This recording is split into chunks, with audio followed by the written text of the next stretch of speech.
Hello everyone, welcome. आप सभी का स्वागत है। आशा करते हैं सभी लोग अच्छे से होंगे और सभी की तैयारी काफी अच्छे से चल रही होगी। तो जो भी जिस एग्जाम के लिए तैयारी कर रहा है, मन लगा के तैयारी करिए। So soil mechanics and foundation engineering हम पढ़ रहे हैं and this classes are completely basic classes. यहाँ पे आपका कुछ भी छूटेगा नहीं। हम थ्योरी के साथ जितने भी आपके प्रीवियस ईयर क्वेश्चंस हैं, चाहे जो भी एग्जाम का बात करो, एसएससी का बात करो, ईएससी का बात करो, एईजेई का बात करो, स्टेट का सारा कुछ, गेट एग्जामिनेशन का बात करिए, सारा कुछ यहीं पे डिस्कस कर लेंगे। आपका कुछ छूटने वाला नहीं है ना। 10 जगह इधर उधर भटकने की जरूरत आपको नहीं है। कंप्लीट बेसिक करेंगे। नोट्स वगैरह आपको लगातार लिखते चलनी है और चीजें समझती चलनी है। कोई भी डाउट अगर आपको आती है मन में तो आप वीडियो के नीचे कमेंट करिए, पूछा कीजिए। जो भी कॉन्टैक्ट डिटेल्स आपको प्रोवाइडेड है, ठीक है। चालू करते हैं। तो जो अपनी आज की टॉपिक है, इंपॉर्टेंट इंटर रिलेशनशिप, ठीक है। इंपॉर्टेंट इंटर रिलेशनशिप, आप लोग ये हेडिंग डालिए। अब देखिए, मैं कुछ रिलेशंस बताऊंगा और इन रिलेशंस में बेसिकली आपको एक ही रिलेशन को याद करनी है, उसी से सारा का सारा कुछ बन जाता है, ठीक है। तो देखिए, लिखिए पहला relationship, n equal to E divided upon 1 plus E. तो ये तो आप जानते ही, इसका डेरिवेशन मैंने आपको पहले ही करा दिया है ना, कि porosity equal to void ratio divided upon 1 plus void ratio. N क्या है पोरोसिटी, ई क्या है वॉइड रेशियो। अभी मत लिखिएगा कि कौन सा टर्म यहाँ पे क्या रिप्रेजेंट करता है, मैं आपको लास्ट में लिखवा दूंगा। जब सारा फॉर्मूला आप अपने कॉपी में लिखेंगे तो एक ही बार लास्ट में चीजों को लिख लीजिएगा, ठीक है। अभी केवल फॉर्मूला लिखिए। दूसरा, जस्ट ऊपर वाले फॉर्मूले को ही हम उल्टा देंगे तो ये दूसरा फॉर्मूला अपना बन जाता है, e equal to n divided upon 1 minus n. तीसरा वाला फॉर्मूला इंपॉर्टेंट है, ये आपको याद रखना है, E into S equal to W into G S. ये फॉर्मूला याद रखनी है, इसको हम सहवाग फॉर्मूला बोलते हैं। अरेंज करिए, S C W G, S E W G, हम E इंटू एस लिख दिए, आप S into E equal to W into G लिखिए, सहवाग बन जाता है। तो इसे हम सहवाग फॉर्मूला कहते हैं, ठीक है। तो दिवाली चल रही है विश यू हैप्पी दिवाली। तो E into S equal to W into G S, तो ये फॉर्मूला आपको याद रखनी है। आगे चलते हैं, एक फॉर्मूला है gamma bulk, bulk unit weight of soil. ये फॉर्मूला आपको याद रखनी है। Bulk unit weight of soil जो है, ये फॉर्मूला आपको याद रखनी है। यहीं से सारा फॉर्मूला हमारा आगे चल के डिराइव हो जाएगा। तो बल्क यूनिट, बल्क सॉइल का मतलब तो आप समझ ही रहे। बल्क सॉइल मतलब एक जनरल सॉइल जिसमें सॉइल सॉलिड भी है और जो वॉइड है उसमें पानी और एयर कुछ दोनों हो सकता है। बल्क सॉइल एक जनरल सॉइल। तो उस जनरल सॉइल का, बल्क सॉइल का यूनिट वेट क्या है, मास पर यूनिट वॉल्यूम क्या है। तो यूनिट वेट तो खैर वेट पर यूनिट वॉल्यूम होती है, मास पर यूनिट वॉल्यूम आपका हो जाता है मास डेंसिटी। उसको हम बोलते हैं, क्या बोलते हैं, मास डेंसिटी, है ना। तो यहाँ पे हम वेट पर यूनिट वॉल्यूम देख रहे हैं। तो उसका जो फॉर्मूला हमारे पास वो है ये, G S plus S C into gamma W divided by 1 plus E. G S plus S C bracket close into gamma W divided by 1 plus E. इसमें कौन सा पैरामीटर क्या है लिखवा दूंगा, टेंशन लेने की नहीं है। आगे, अब देखिए, आपको ये लॉजिक सारा कुछ हमने बता के रखा है। यही जो बल्क सॉइल है ना, यही जो बल्क सॉइल है, लेट्स सपोज इसके वॉइड में पानी है ही नहीं, पानी ही नहीं है, degree of saturation is zero, मतलब एस इक्वल टू जीरो, मतलब ड्राई सॉइल, वॉइड में पानी ही नहीं, तो ड्राई सॉइल हो गया। तो जब ड्राई सॉइल हो गया तो यही जो गामा बल्क है वो गामा ड्राई में कन्वर्ट हो जाएगा। तब जब गामा बल्क आपका गामा ड्राई में कन्वर्ट हो गया तो डिग्री ऑफ सैचुरेशन वो ऊपर वाला फॉर्मूला में S equal to zero put करिए। जब आप पुट करेंगे तो देखिए फॉर्मूला नीचे क्या बन रहा है, gamma dry equal to G S plus zero, क्योंकि जीरो इंटू ई जीरो, तो zero into gamma W 1 plus E. तो ओवरऑल फॉर्मूला क्या बन गया, gamma dry equal to G S gamma W divided by 1 plus E. तो आपको याद क्या रखना था, याद रखना था गामा बल्क का formula, gamma bulk equal to G S plus S C gamma W divided by 1 plus ई। वहीं पे हमने कंडीशन लगा दिया कि degree of saturation zero for dry soil, तो हमारे पास फॉर्मूला बन गया गामा ड्राई या फिर unit weight of dry soil equal to G S gamma W divided by 1 plus e. Gamma W क्या है, unit weight of water, unit weight of water. अब ये सहवाग वाला फॉर्मूला जो तीसरा फॉर्मूला था, इसमें ई क्या है वर्ड रेशियो, एस क्या है डिग्री ऑफ सैचुरेशन, डब्ल्यू क्या है वाटर कंटेंट, जी एस आपको मालूम है true specific gravity of soil solid, है ना। ये क्या है, true specific gravity of soil solid. तो ये है, एन क्या है पोरोसिटी, ई क्या है वर्ड रेशियो, ठीक है। अब आगे बढ़ते हैं। वो क्या ना मतलब चश्मा ना पहनो ना तो कंप्यूटर के सामने बैठ के चीजों चीजों को रिकॉर्ड करनी पड़ती है, क्लासेस बनानी पड़ती है, तो आंख पे इफेक्ट आता है। ठीक है, लेकिन फिर भी हमें चश्मा की वैसे आदत नहीं है, हमारी आंख बहुत अच्छी है। ओके वेल ठीक है, आगे बात करते हैं। 6 number formula for saturated soil, unit weight of saturated soil. ये क्या होगा, कैसे निकालोगे? देखो, जो bulk unit weight of soil था, जो फॉर्मूला आपने लिखा था, क्या लिखा था? GS plus S C into gamma W divided by 1 + e. याद रखना है, याद रखना है, तो बोलते रहना है, GS plus S C into gamma W divided by 1 + e. GS plus S C into gamma W divided by 1 + e. GS plus S C into gamma W divided by 1 + e. GS plus S C into gamma W divided by 1 + e. ऐसा ऐसा ये dictionary याद होना चाहिए, एकदम जहन में any time रहना चाहिए ये फॉर्मूला आपके दिमाग के अंदर। समझ रहे हो ये स्तंभ है, ठीक है, ये सारा कुछ एनी टाइम रहना चाहिए, खास करके बल्क वाला। तो सैचुरेटेड कब हो जाएगा सॉइल? जब वही बल्क सॉइल का जो भी वॉइड था, वो पूरा का पूरा वॉइड पानी से फिल हो जाएगा। मतलब degree of saturation that is volume of void upon sorry volume of water upon volume of void. Degree of saturation जब 1 हो जाएगी, मतलब 100% हो जाएगी, तब आपका सॉइल सैचुरेट होगा। तो एस का वैल्यू क्या हो जाएगा? 1। तो वही गामा बल्क वाला फॉर्मूला में एस का वैल्यू 1 पुट कर दो बाबू लोग, करो देखो क्या आता है। तो 1 पुट कर दोगे तो वही कंडीशन में जो गामा बल्क का फॉर्मूला है वो गामा सेट के फॉर्मूला में बदल जाएगा। Saturated unit weight of soil बदल जाएगा saturated unit weight of soil के फॉर्म में। तो गामा सेट इक्वल टू क्या लिख सकते हैं हम? GS plus 1 into E into gamma W divided by 1 + e. तो गामा सेट इक्वल टू क्या लिख सकते हैं हम? जीएस प्लस ई, एस तो 1 हो गया, GS plus E into gamma W divided by 1 + e. याद रहेगा? बना लोगे? ठीक। अब देखो 7वां नंबर फॉर्मूला, गामा सेट बन गया है तो अब गामा सबमर्ज भी बन जाएगा। क्यों? हमको मालूम है, हमने बताया था लास्ट क्लास में आपको, submerged unit weight of soil जो होता है that is nothing but gamma sat minus gamma W. ये होती है आपकी submerged unit weight, gamma sat minus gamma W. उसको हम गामा डैश से रिप्रेजेंट करते हैं सबमर्ज्ड यूनिट वेट को, तो हमने रिप्रेजेंट किया। गामा सेट का फॉर्मूला अभी अभी आपने निकाला, GS plus E into gamma W divided by 1 + e. तो इतने फॉर्मूले में से माइनस कर देंगे गामा डब्ल्यू। जब करोगे तो इस फॉर्मूले को सॉल्व करो, ये 1 + ई उस गामा डब्ल्यू के साथ मल्टीप्लाई होगा और पूरे में 1 + ई से डिवाइड हो जाएगा। फिर सिंप्लीफाई करिए तो gamma submerged equal to GS minus 1 into gamma W divided by 1 + e. GS minus 1 into gamma W divided by 1 + e. ये फॉर्मूला बन जाएगा, ये फॉर्मूला आपका बन जाएगा, जो कि इंपॉर्टेंट है, आगे यूज होगा इसका। ठीक है, हाइड्रोलिक ग्रेडियंट निकालूंगा, क्रिटिकल हाइड्रोलिक ग्रेडियंट, तो वहां पे इसी फॉर्मूले का इस्तेमाल करूंगा बाबू, तो आगे यूज होगा। तो gamma submerged equal to GS minus 1 into gamma W divided by 1 + e. तो ये सारा जितना भी फॉर्मूला अभी हम लोगों ने डिस्कस किया, इन फॉर्मूलों में से एक भी फॉर्मूला आपके दिमाग से नहीं उतरना चाहिए कभी भी जिंदगी भर, अब एज ए सिविल इंजीनियर। ठीक है, इंपॉर्टेंट है सारा कुछ। वो क्या है ना, हमारा थोड़ा तबीयत खराब चल रहा है, ओके, पूरा बॉडी गर्म है, आंख वगैरह है ना, इसलिए हम क्लास उतना स्पीड में ले नहीं पा रहे, नहीं तो अभी तक उड़ा दिए रहते, सॉइल मैकेनिक्स कहाँ से कहाँ पहुंचा रहता है। खैर, तो अपना कहाँ तक फॉर्मूला हो गया था बाबू लोग? शायद मैंने 7 नंबर पॉइंट तक बताया था आपको। जो भी है, ये मान लो 8वां रिलेशनशिप हम लोग डिस्कस करने जा रहे हैं, 8। देखिए, गामा बल्क इक्वल टू क्या होता है? जो जनरल डेफिनेशन मैंने आपको बताया था, गामा बल्क इक्वल टू बताया था overall weight of the soil divided by total volume of the soil. तो ये जो ओवरऑल वेट था सॉइल का, इस ओवरऑल वेट में कौन कौन सा वेट आती थी? Wait of solid plus weight of water, क्योंकि वेट ऑफ एयर तो हम लोग कंसिडर ही नहीं करते थे सॉइल का, है ना। तो divided by total volume of the soil. Total volume bulk soil के केस में जो टोटल वॉल्यूम होगा, ये आपका सॉइल सॉलिड भी है, वाटर भी है, एयर भी है, सॉलिड वाटर एयर तीनों है, तो इन तीनों का वॉल्यूम ऐड हो जाएगी टोटल वॉल्यूम के अंदर,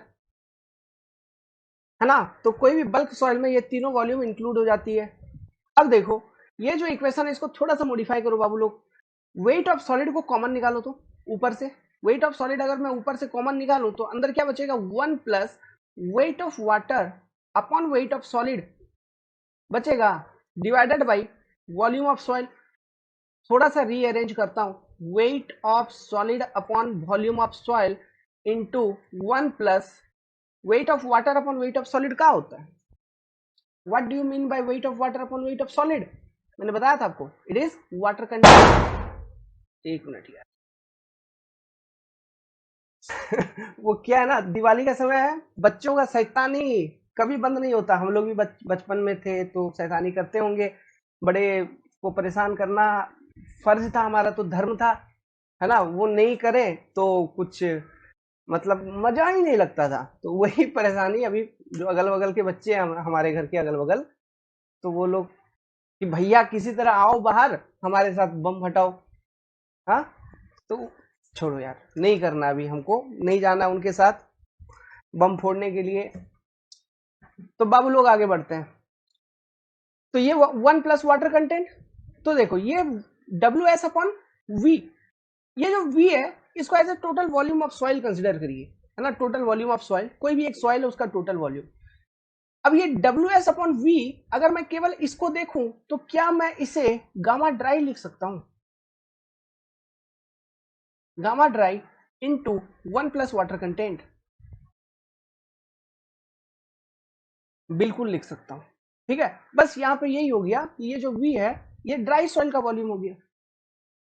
वाटर कंटेंट तो आपने सॉइल से बाहर ही निकाल लिया, पानी सॉइल से बाहर ही निकाल लिया है, तो इधर जो वॉल्यूम बची है कहीं ना कहीं वो ड्राई सॉइल की वॉल्यूम। आप ऐसा मान के चलिए, समझ में आ रहा है।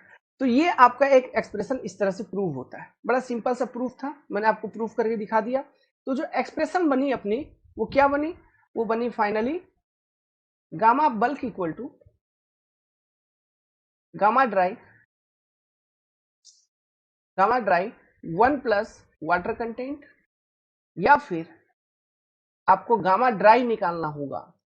एग्जाम्स में जो क्वेश्चन होता है उसमें वाटर कंटेंट और bulk unit weight of soil दिया हुआ रहेगा, उसको यूज करके ड्राई डेंसिटी निकालनी होती है। तो क्या हो गई? Gamma bulk upon 1 plus water content, proved. तो important formula, star note down करिए। कोई भी बात थी? नहीं, बस इतना फॉर्मूला आपको एनी हाउ याद रखना है। ये पूरा का पूरा डिस्कशन जो भी अभी हमने 10-12 मिनट के अंदर किया, ये बहुत ही इंपॉर्टेंट है। यही पूरा सॉइल मैकेनिक्स का बेस है, जड़ है, बेस। इतना याद नहीं तो कभी जिंदगी में सॉइल नहीं आएगा, कभी क्वेश्चन सॉल्व नहीं कर पाओगे, गलत होगा सॉइल का, सारा क्वेश्चन गलत हो जाएगा। ये जानना जरूरी है, ये सारा फॉर्मूला किसके लिए क्या था, ये जानना जरूरी है। अब लिखना है चीजों को, है ना, उसका डेफिनेशन तो लिख लो। गामा ड्राई क्या है? Dry unit weight of soil. Gamma bulk क्या है? Bulk unit weight of soil. Gamma sat क्या है? Saturated unit weight of soil. Gamma dash या गामा सबमर्ज्ड क्या है? Submerged unit weight of soil. ठीक है। ई क्या है? Word ratio. एन क्या है? पोरोसिटी। एस क्या है? Degree of saturation. डब्ल्यू क्या था? Water content. यहाँ पर डब्ल्यू सी मैंने लिख दिया, कोई बात नहीं, वाटर कंटेंट। वाटर कंटेंट मतलब weight of water upon weight of solid. चीजें क्लियर है, समझ में आई। जीएस मतलब क्या है? GS true specific gravity of soil, true वाला, मास वाला नहीं, ट्रू वाला। ठीक है, क्लियर है। तो ये सारा फॉर्मूला आपका बन जाता है, तो आप लिख लीजिए, उसको सीधा नोट डाउन कर लीजिए एज इट इज। ये रिमेंबर करना बहुत जरूरी है बाबू लोग, बार बार बोल रहा हूं, तो इसको एकदम रामबाण की तरह याद रखना, भूलना ही नहीं है कभी नहीं। ये भूलने वाली चीज ही नहीं है, ऐसा समझो, ये तो हमारे अंदर है। ठीक है, ऐसा समझ के चलिए, इसको भूलना ही नहीं है। और एक चीज ध्यान रखना, यहाँ पे बता रहा हूं, हमेशा हमेशा के लिए ध्यान रखना। देखो इन फॉर्मूलास में जो ई एन एस डब्ल्यू इनका वैल्यूज है ना, इनको वैल्यूज हमको यूज करना है। लेकिन इनके वैल्यूज को देखो हमने बता रखा है, generally we express it in percentage form. जैसे डिग्री ऑफ सैचुरेशन का बात करूं, 10%, 20%, 30%, 40%, 50%, ऐसा। पोरोसिटी 20%, 45%, 35%, ऐसा। तो हम इसको परसेंटेज फॉर्म में बोलते हैं, बट न्यूमेरिकल को सॉल्व करते वक्त, जैसे फॉर्मूला सब में 1 प्लस ई है, तो ई जो है वहां पे ई का जो वैल्यू डालोगे वो डेसिमल के फॉर्म में डालोगे, एन का जो वैल्यू होगा वो आप डेसिमल के फॉर्म में डालेंगे, डिग्री ऑफ सैचुरेशन एस की जो वैल्यू लिखेंगे वो आप डेसिमल के फॉर्म में लिखेंगे। ये सारा जो फॉर्मूला था उसमें सभी फॉर्मूले में आप चीजों को डेसिमल के फॉर्म में ही लिखेंगे। गामा डब्ल्यू का वैल्यू जो है वो आप वही लिखना। गामा डब्ल्यू ये नहीं कि गामा डब्ल्यू 10 है तो उसको भी डेसिमल के फॉर्म में 100 से डिवाइड करके लिख दिया, वो अरे सर वो नहीं करना है ना। बस किसका किसका जीएस का जो हो गया, उस जीएस का जो वैल्यू है उसको वही लिखना है, ठीक है। जीएस का तो वैल्यू जो आएगा आपको वही लिखना है। ई का, एन का, एस का, वो क्या एक कहावत कहावत आ रही है, माँ का, बाप का, दादा का, सबका बदला लेगा रहे तेरा ये फैजल, है ना। वही ई का, एन का, एस का, डब्ल्यू का, मतलब वाटर कंटेंट, सबका सबका वैल्यू डेसिमल फॉर्म में इस्तेमाल करें, डेसिमल फॉर्म में इस्तेमाल करें, इस्तेमाल करें। एक एक प्रचार और याद आ रही है, पहले इस्तेमाल करो फिर विश्वास करो, है कौन सा था, टाइड ना फेना का था, ठीक है। तो ये चीज आपको ध्यान रखनी है, ठीक है। जी का जैसा है वैसा ही आएगा, कोई दिक्कत नहीं है। जी का 2.1 3.2 जैसा वैल्यू दिया है सेम टू सेम उठा के डाल दो। गामा डब्ल्यू का, गामा डब्ल्यू क्या है, unit weight of water. Unit weight of water कितना होता है बाबू लोग, 10, सॉरी 10 तो नहीं लेना यार, 10 कहीं नहीं होगा, देखना ध्यान रखना। जैसा मान लो गेट के एग्जाम में बैठे हो तो वहां पे ना पहले कॉर्नर में, ये कौन सा साइड हो गया, राइट साइड कॉर्नर में डेटा, गिवन डेटा रहता है, तो उस पर क्लिक करिएगा तो वहां पे देख लीजिएगा जो स्टैंडर्ड नोटेशंस हैं उनके वैल्यू को क्या कंसिडर करने के लिए बोला है। अगर उस पर्टिकुलर एग्जाम में जिसमें बैठे हो उसमें गामा डब्ल्यू का वैल्यू वो लोग दिया है 10 लेना है, तो जितना भी क्वेश्चन सॉल्व करोगे आगे सभी क्वेश्चन में अगर अलग से मेंशन नहीं हो तो गामा डब्ल्यू का वैल्यू जो उन्होंने बोला है आपको वही लेना है, तो वो गिवन डेटा का वैल्यू चेक कर लीजिएगा, ठीक है, रहता है। ये गेट के लिए अलग से बता दिया हम। तो जनरली ये वैल्यू होती है 9.81 किलो न्यूटन पर मीटर क्यूब, है ना। या फिर इसको न्यूटन के फॉर्म में लिखोगे तो वही 9810 न्यूटन पर मीटर क्यूब इतना आ जाएगा। इसको केजी मास डेंसिटी इसका लिखोगे रो डब्ल्यू, ठीक है, मतलब केजी पर मीटर क्यूब के फॉर्म में, तो ये आ जाती है 1000 केजी पर मीटर क्यूब। या ग्राम सीसी के फॉर्म में लिखेंगे रो, इसी को रो डब्ल्यू को, तो यही आ जाएगी आपकी 1 ग्राम पर सीसी पर सेंटीमीटर क्यूब। अरे करके देख लो ना, ये केजी पर मीटर क्यूब को ग्राम पर सेंटीमीटर क्यूब में कन्वर्ट कर लीजिए, यूनिट इसका क्या होता है, 1 केजी बराबर 1000 ग्राम, तो ऊपर लिखिए 1000 ग्राम, नीचे मीटर क्यूब का सेंटीमीटर क्यूब में उसका कन्वर्जन लिखिए, देखिए आ जाता है ये 1 ग्राम पर सीसी वाला वैल्यू कि नहीं आ जाता है, क्यों, देखो ऊपर 1000 आ जाएगा नीचे 1000 आ जाएगा, 100 सेंटीमीटर होता है 1 मीटर में, तो 100 में 2 जीरो, तो 2 गुना 2 6 जीरो, तो ऊपर 6 जीरो नीचे 6 जीरो, खत्म, एक, मुंह जवानी कर दी, कन्वर्ट करके देखो, ठीक है, तो 1 ग्राम पर सेंटीमीटर क्यूब में आ जाएगा। तो ये सारा वैल्यूज है, ठीक है। और गामा डब्ल्यू जो होता है उसको हम यूनिट वेट कहते हैं, और रो डब्ल्यू जो होता है इसको हम मास डेंसिटी कहते हैं। समझ गए बात को, इतना यहां तक कोई कंफ्यूजन नहीं है ना, ओके, आगे बढ़ा जाए, ठीक। अब ये हो गया, अब यहां से चालू होता है सॉइल का, थोड़ा सा लगेगा फीलिंग आ रहा है सॉइल का, ठीक है। न्यूमेरिकल, न्यूमेरिकल करवाता हूं, कॉन्सेप्ट बताऊंगा, बहुत इंपॉर्टेंट है, सुनना बात को, बड़ा प्यारा सा कॉन्सेप्ट है, कॉन्सेप्ट को सुनिएगा और समझिएगा। कॉन्सेप्ट नंबर 1 हेडिंग डालिए, डायग्राम देखना, पहले सुनना समझना उसके बाद लिखना, मैं समय दूंगा लिखने के लिए, पहले सुनो और समझो बाबू लोग, ठीक है। बहुत सारा क्वेश्चन आता है इस कॉन्सेप्ट को यूज करके, आगे चल के बहुत यूज होगा इसका, देखना। ये एक सॉइल है, जो पहला वाला सॉइल है, यहाँ पे फर्स्ट जो मैंने सॉइल कंसिडर किया है, दोनों सेम ही सॉइल है, लेकिन ये कंडीशन में एक बता रहा हूं आपको, सुनना। इस सॉइल के अंदर देखो 3 फेज के अंदर है, एयर भी है, वाटर भी है, सॉलिड भी है, तो वॉल्यूम ऑफ वाटर और वॉल्यूम ऑफ सॉलिड मैंने आपको यहाँ पे दिखा दिया।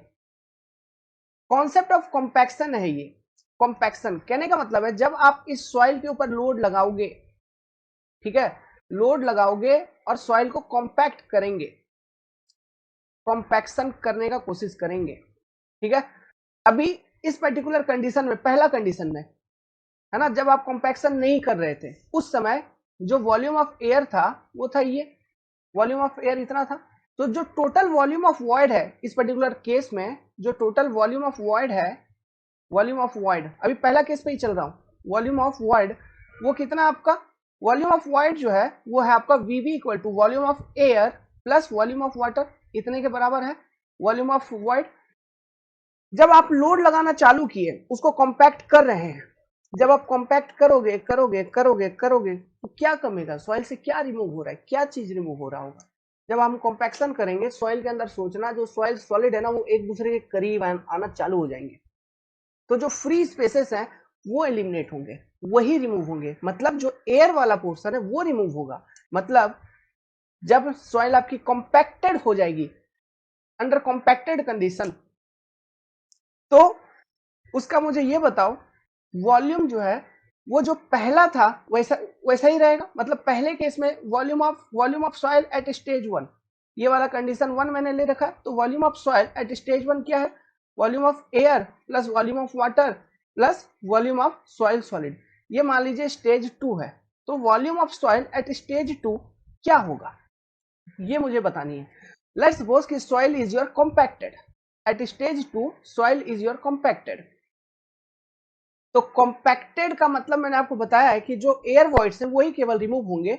इसका मतलब ये जो सॉइल का वॉल्यूम है ये डिक्रीज हो जाएगा, मतलब वॉल्यूम ऑफ एयर इसमें कम हो जाएगा। तो volume of air let's suppose कम हो गया, और ये कुछ यहां तक, क्योंकि पूरा का पूरा एयर तो आप रिमूव नहीं कर पाओगे, थोड़ा तो फिर भी बच ही जाएगा, है ना, मैंने आपको ये बता रखा है। तो लेट्स सपोज ये इतना एयर बचा है, तो अभी वॉल्यूम ऑफ एयर कितना बचा है यहाँ पे, वी ए डैश।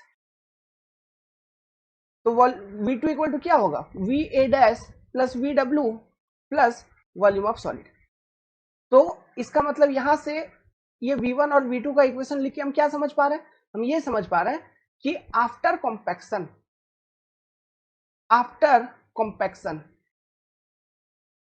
ये जो केस 2 वाला केस है ना, ये आफ्टर कॉम्पैक्शन वाला, ये भी लिख दूं क्या, कॉम्पैक्टेड लिख दिया मतलब आफ्टर कॉम्पैक्शन वाला ही है। तो आफ्टर कॉम्पैक्शन क्या होता है, V2 is less than V1। After compaction का जो वॉल्यूम है V2 is less than V1, that is volume before compaction. आप ऐसे लिख लो, वॉल्यूम बिफोर कॉम्पैक्शन,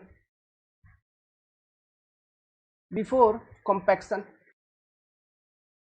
क्यों, क्योंकि जो वॉल्यूम ऑफ वॉइड है उसके अंदर खास करके एयर वॉइड जितने भी थे वो रिमूव हुए।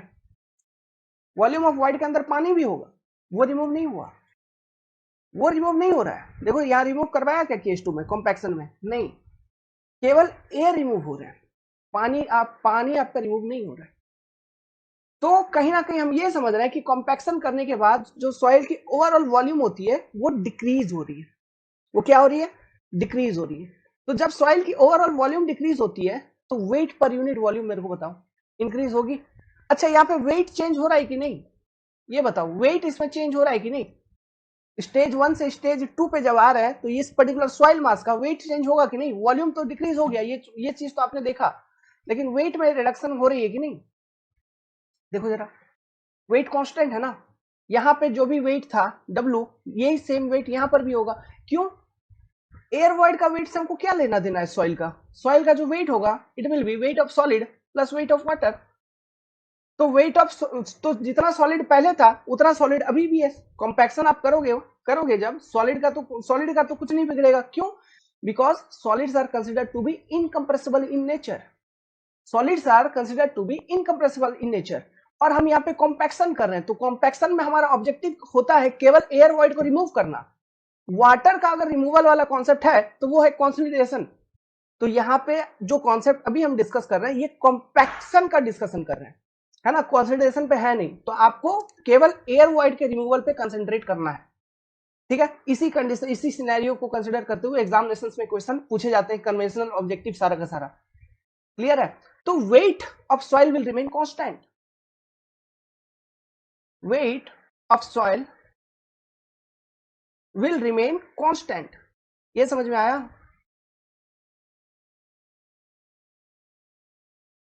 ये कांस्टेंट हो गया। ये तो चेंज नहीं हो रही है। क्यों? इसके पीछे का रीजन क्या है, बता रखा है, soil solid are consider to be incompressible in nature. ठीक है, वेट कांस्टेंट रह रहा है, बट आपसे अगर पूछेगा weight per unit volume, unit weight, weight per unit volume, unit weight, वो बढ़ रहा है। क्यों? नीचे वॉल्यूम डिक्रीज हो रही है ना, डिनोमिनेटर डिक्रीज हो रही है। जब वॉल्यूम डिक्रीज हो रही है, आपने देखा, तो वेट पर यूनिट वॉल्यूम जो रेशियो है ये बढ़ जाएगा ना। तो यही हमारा एक ऑब्जेक्टिव होता है कॉम्पैक्शन के अंदर, कि हमको यूनिट वेट ऑफ सॉइल को इंक्रीज करवानी पड़ती है। तो यूनिट वेट ऑफ सॉइल जितना ज्यादा, सॉइल का डेंसनेस उतना ज्यादा, क्यों? उसमें वॉइड उतना कम हो रहा है। समझ में आ रहा है बात? इसलिए हम कॉम्पैक्शन करते हैं, रोलर चलवाते हैं to increase its unit weight. तो इससे क्या होगा, load carrying capacity of soil बढ़ती है आपकी। ठीक है, उसका आगे चल के हम देखेंगे, इफेक्टिव स्ट्रेस वगैरह, बियरिंग कैपेसिटी वगैरह, तो ये सारा कुछ बढ़ेगा। तो ये अच्छा है, इट इज डिजायरेबल। समझ में आ रहा है? यहां पर तो इस पर्टिकुलर केस में मैंने आपको वाटर भी लेके दिखाया ताकि आप कॉन्फिडेंट रहो कि वाटर रिमूव नहीं हो रही है कंपैक्शन के अंदर। लेकिन क्वेश्चन ऐसा भी हो सकता है कि कोई ड्राई सॉइल है, कोई ड्राई सॉइल था, पहले से ड्राई सॉइल था, मतलब उसके वॉइड में पहले से एयर ही भरा हुआ था। अब उसको आप कॉम्पैक्ट कर रहे हैं, तो उसके बाद वाला कंडीशन है ना, जो कॉम्पैक्टेड कंडीशन आएगा उस पर क्वेश्चन बना सकता है। तो आपको ध्यान क्या रखनी है, जो मेन जड़ है इसमें, जड़ वो है कि सॉइल सॉलिड आर इनकंप्रेसिबल। बार बार बोल रहा हूं, सॉइल सॉलिड इनकंप्रेसिबल है, तो in given volume of soil, जो भी ये पर्टिकुलर वॉल्यूम है, जैसे V1 volume of soil given था, इसमें जो वॉल्यूम ऑफ सॉइल सॉलिड है ये हमेशा कांस्टेंट होगा C। और कॉम्पैक्शन होने के बाद भी जो V2 वॉल्यूम है आपका सॉइल का जो मिल रहा है, इसमें जो वॉल्यूम ऑफ सॉइल सॉलिड है ये हमेशा कांस्टेंट होगा, वो हमेशा कांस्टेंट होगा। और वाटर, चूंकि यहाँ पे वाटर है, तो वाटर की भी वॉल्यूम में कोई चेंजेस नहीं आएगी। लेकिन मान लो वाटर नहीं होती, तो तब तो जितने भी वॉइड थे उसको, वो तो पूरा का पूरा एयर था, है ना, तो volume of void is your air void. समझ में आ रहा है? तब तो सिग्निफिकेंट चेंज इन वॉल्यूम आती सॉइल का। और बट उस चेंज में आपका वॉल्यूम ऑफ सॉइल सॉलिड पर किसी भी तरह का असर नहीं आता। ये चीज आपको ध्यान रखनी है, volume of soil solid is always constant. इस कारण से जब अगर सॉइल मान लीजिए ड्राई भी होता ना अगर आपका, तो ड्राई सॉइल का भी जब आप कॉम्पैक्शन करते तो वॉल्यूम चेंजेस होती, तो उसकी तब भी आपका वेट ऑफ सॉइल दोनों केस में सेम होता, मतलब before compaction and after compaction. क्यों? ड्राई सॉइल का वेट क्या होगा, वेट ऑफ सॉइल सॉलिड, यही तो होगा, क्योंकि वेट ऑफ एयर का तो कोई मतलब है ही नहीं। समझ में आ रहा है? तो ये आपका ओवरऑल कॉन्सेप्ट है।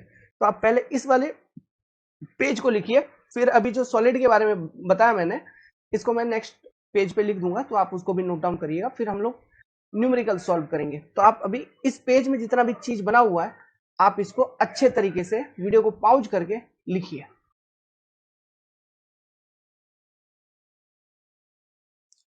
आप ना यहाँ पे ये जो डायग्राम है, ये जो बनाओगे, इसमें ये भी लिख लो, हम कॉम्पैक्टेड कर रहे हैं, मतलब कॉम्पैक्शन कर रहे हैं, मतलब यहाँ पे क्या निकाल रहे हैं, ऐसे एरो मार्क बाहर दिखा के यहाँ पे लिख लीजिए, एयर इज एक्सपेल्ड, मतलब एयर को बाहर निकाला गया है। ठीक है, केवल एयर को बाहर निकाली जा रही है, air is expelled out, expelled out. ठीक है, वीडियो को पॉज करिए और लिखिए। उम्मीद करता हूं लिख लिया होगा आप सभी ने, काफी टाइम मिल गया आपको। ओके, चलिए अब आगे बढ़ते हैं।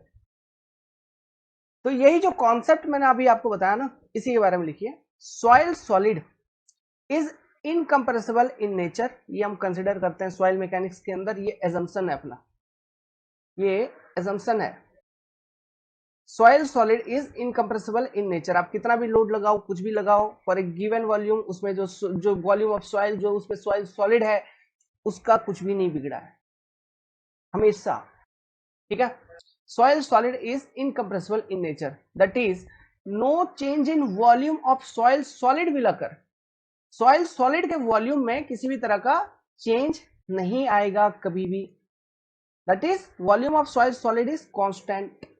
जब ये कंडीशन है, सो मैं ऐसा कह सकता हूं कि डब्ल्यू सॉइल, ये क्या बोल रहा हूं, डब्ल्यू सॉइल मतलब वेट ऑफ सॉइल बोल रहा हूं, वेट ऑफ सॉइल सॉलिड तो होगा ही कांस्टेंट, मैं ओवरऑल डब्ल्यू सॉइल बोल रहा हूं, डब्ल्यू सॉइल भी होगा कांस्टेंट।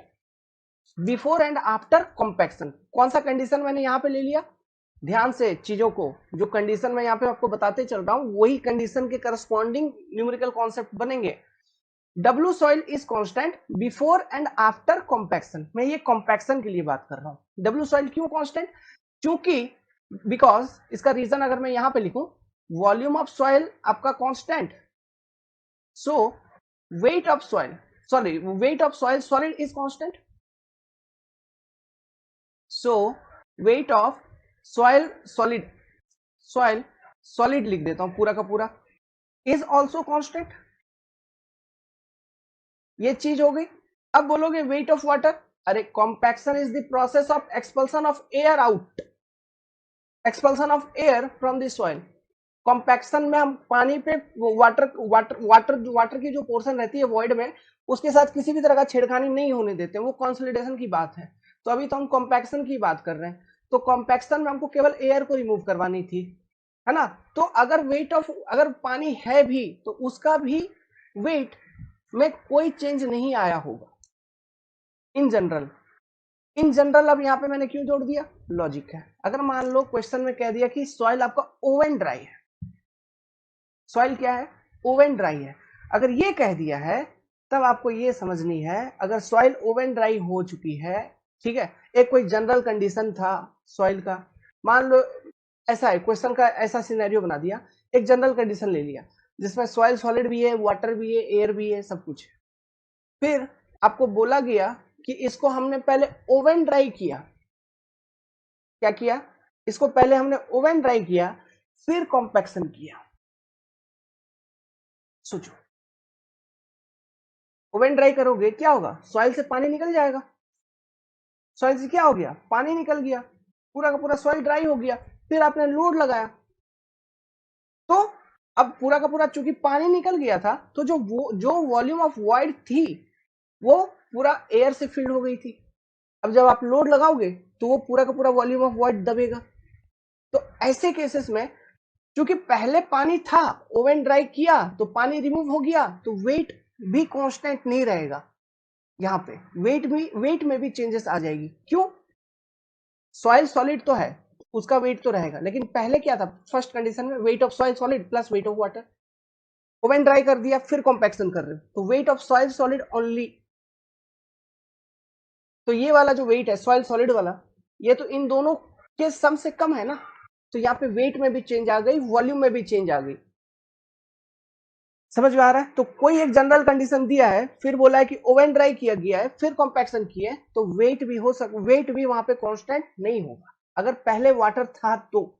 अगर जनरल कंडीशन में भी जनरल कंडीशन बोला होगा तो ऑब्वियसली वाटर होगा ही, है ना। अगर नहीं है तो वो क्यों बोलता, तो पहले ड्राई सॉइल है बाद में भी ड्राई सॉइल है, दिक्कत क्या है, ठीक है।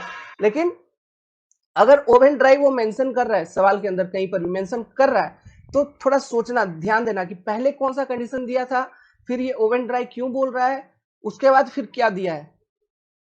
तो ऐसे केसेस में वेट चेंज हो सकती है, क्यों, ओवन ड्राई करोगे तो पानी रिमूव हो जाएगी सॉइल से, तो overall wait of soil, volume तो रिडक्शन होगा ही ड्यू टू कंपैक्शन, बट उसका जो अभी हमने केस देखा कि वेट चेंज नहीं हो रही थी, लेकिन इस केस में अगर ओवन ड्राई शब्द को बीच में डाल दिया तो वेट भी हो सकता है सॉइल का चेंज हो सकता है क्या, वेट भी चेंज हो जाएगा आपका सॉइल का।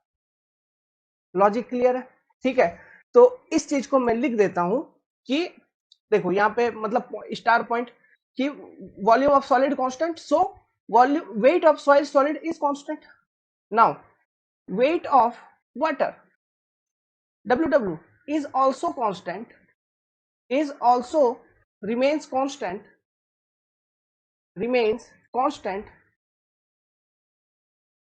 during compaction। क्यों, as compaction is the process which deals with expulsion of air only। लिख देता हूं, तो हमने लिखा as compaction is the process which deals with expulsion of air only, तो पानी से उसका कुछ लेना देना था नहीं, तो वेट ऑफ वाटर भी है कांस्टेंट, यही वो सेकंड सेंटेंस का मतलब है। सो ये दो सेंटेंस के सपोर्ट से आपका ये कंडीशन वैलिड हो रहा है यहाँ पे कि weight of soil is constant. समझ में आया ये ओवरऑल कंटेंट का। ठीक है। लेकिन जो कंडीशन मैंने आपको अभी बताया, तो वो कंडीशन को मैं आपको लिखवा देता हूं कि पहले कोई जनरल कंडीशन था, जनरल कंडीशन था,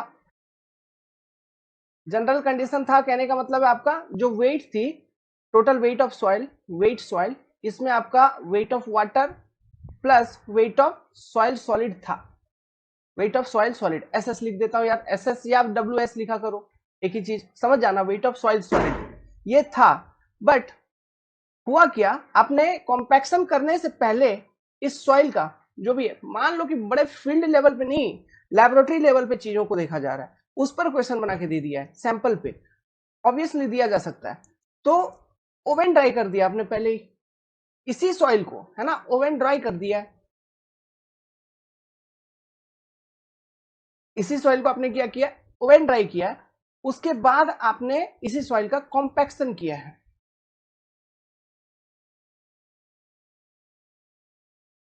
तो अब इस केस में ये पहला स्टेज, ये आपका सेकेंड स्टेज, तो क्या चेंजेस आ गई होगी, चेंजेस ये आ गई होगी कि weight is not constant, weight is no longer constant, volume is also reduced, volume is also reduced। तो वॉल्यूम तो चेंज होगा ही कॉम्पैक्शन के बाद, ये तो डेफिनाइट सी बात है। बट यहाँ पे जो पॉइंट टू बी नोटेड है वो ये बाबू लोग कि weight is no longer constant. क्यों ओवन ड्राइव हुआ है, so due to oven dried क्या एलिमिनेट हो जाती है, वेट ऑफ वाटर, यहाँ पे लिख दो वेट ऑफ वाटर खत्म हो जाएगी, वेट ऑफ सॉलिड रहेगी, वेट ऑफ वाटर खत्म हो जाएगी। क्यों, soil solid are consider to be incompressible, उसको कितना भी हीट करो जलाओ वो कुछ नहीं होने वाला, उसका वेट में कोई रिडक्शन नहीं होगा, है ना, वेट ऑफ वाटर खत्म हो जाएगी। ठीक है, तो ये सारी कंडीशंस लॉजिक्स जो हम लोगों ने अभी डिस्कस किया, ये आपको ध्यान रहेगा, क्लियर कट अच्छे तरीके से पूरा कॉन्सेप्ट दिमाग में आ गया। अब न्यूमेरिकल क्वेश्चंस बनते हैं इस पर, ठीक है, तो हम क्वेश्चन करेंगे, चलिए देखते हैं कैसा क्वेश्चन है। सो वेल, आगे बढ़ने से पहले, क्वेश्चन सॉल्विंग करने से पहले, उम्मीद करता हूं आप लोगों ने यहां तक लिख लिया होगा, एक कंक्लूसिव सेंटेंस और लिखा जाए, है ना, कंक्लूडिंग सेंटेंस और एक लिखा जाए। हम ऐसा लिख सकते हैं क्या, एक concluding sentence, last sentence, on compaction of soil, on compaction of soil,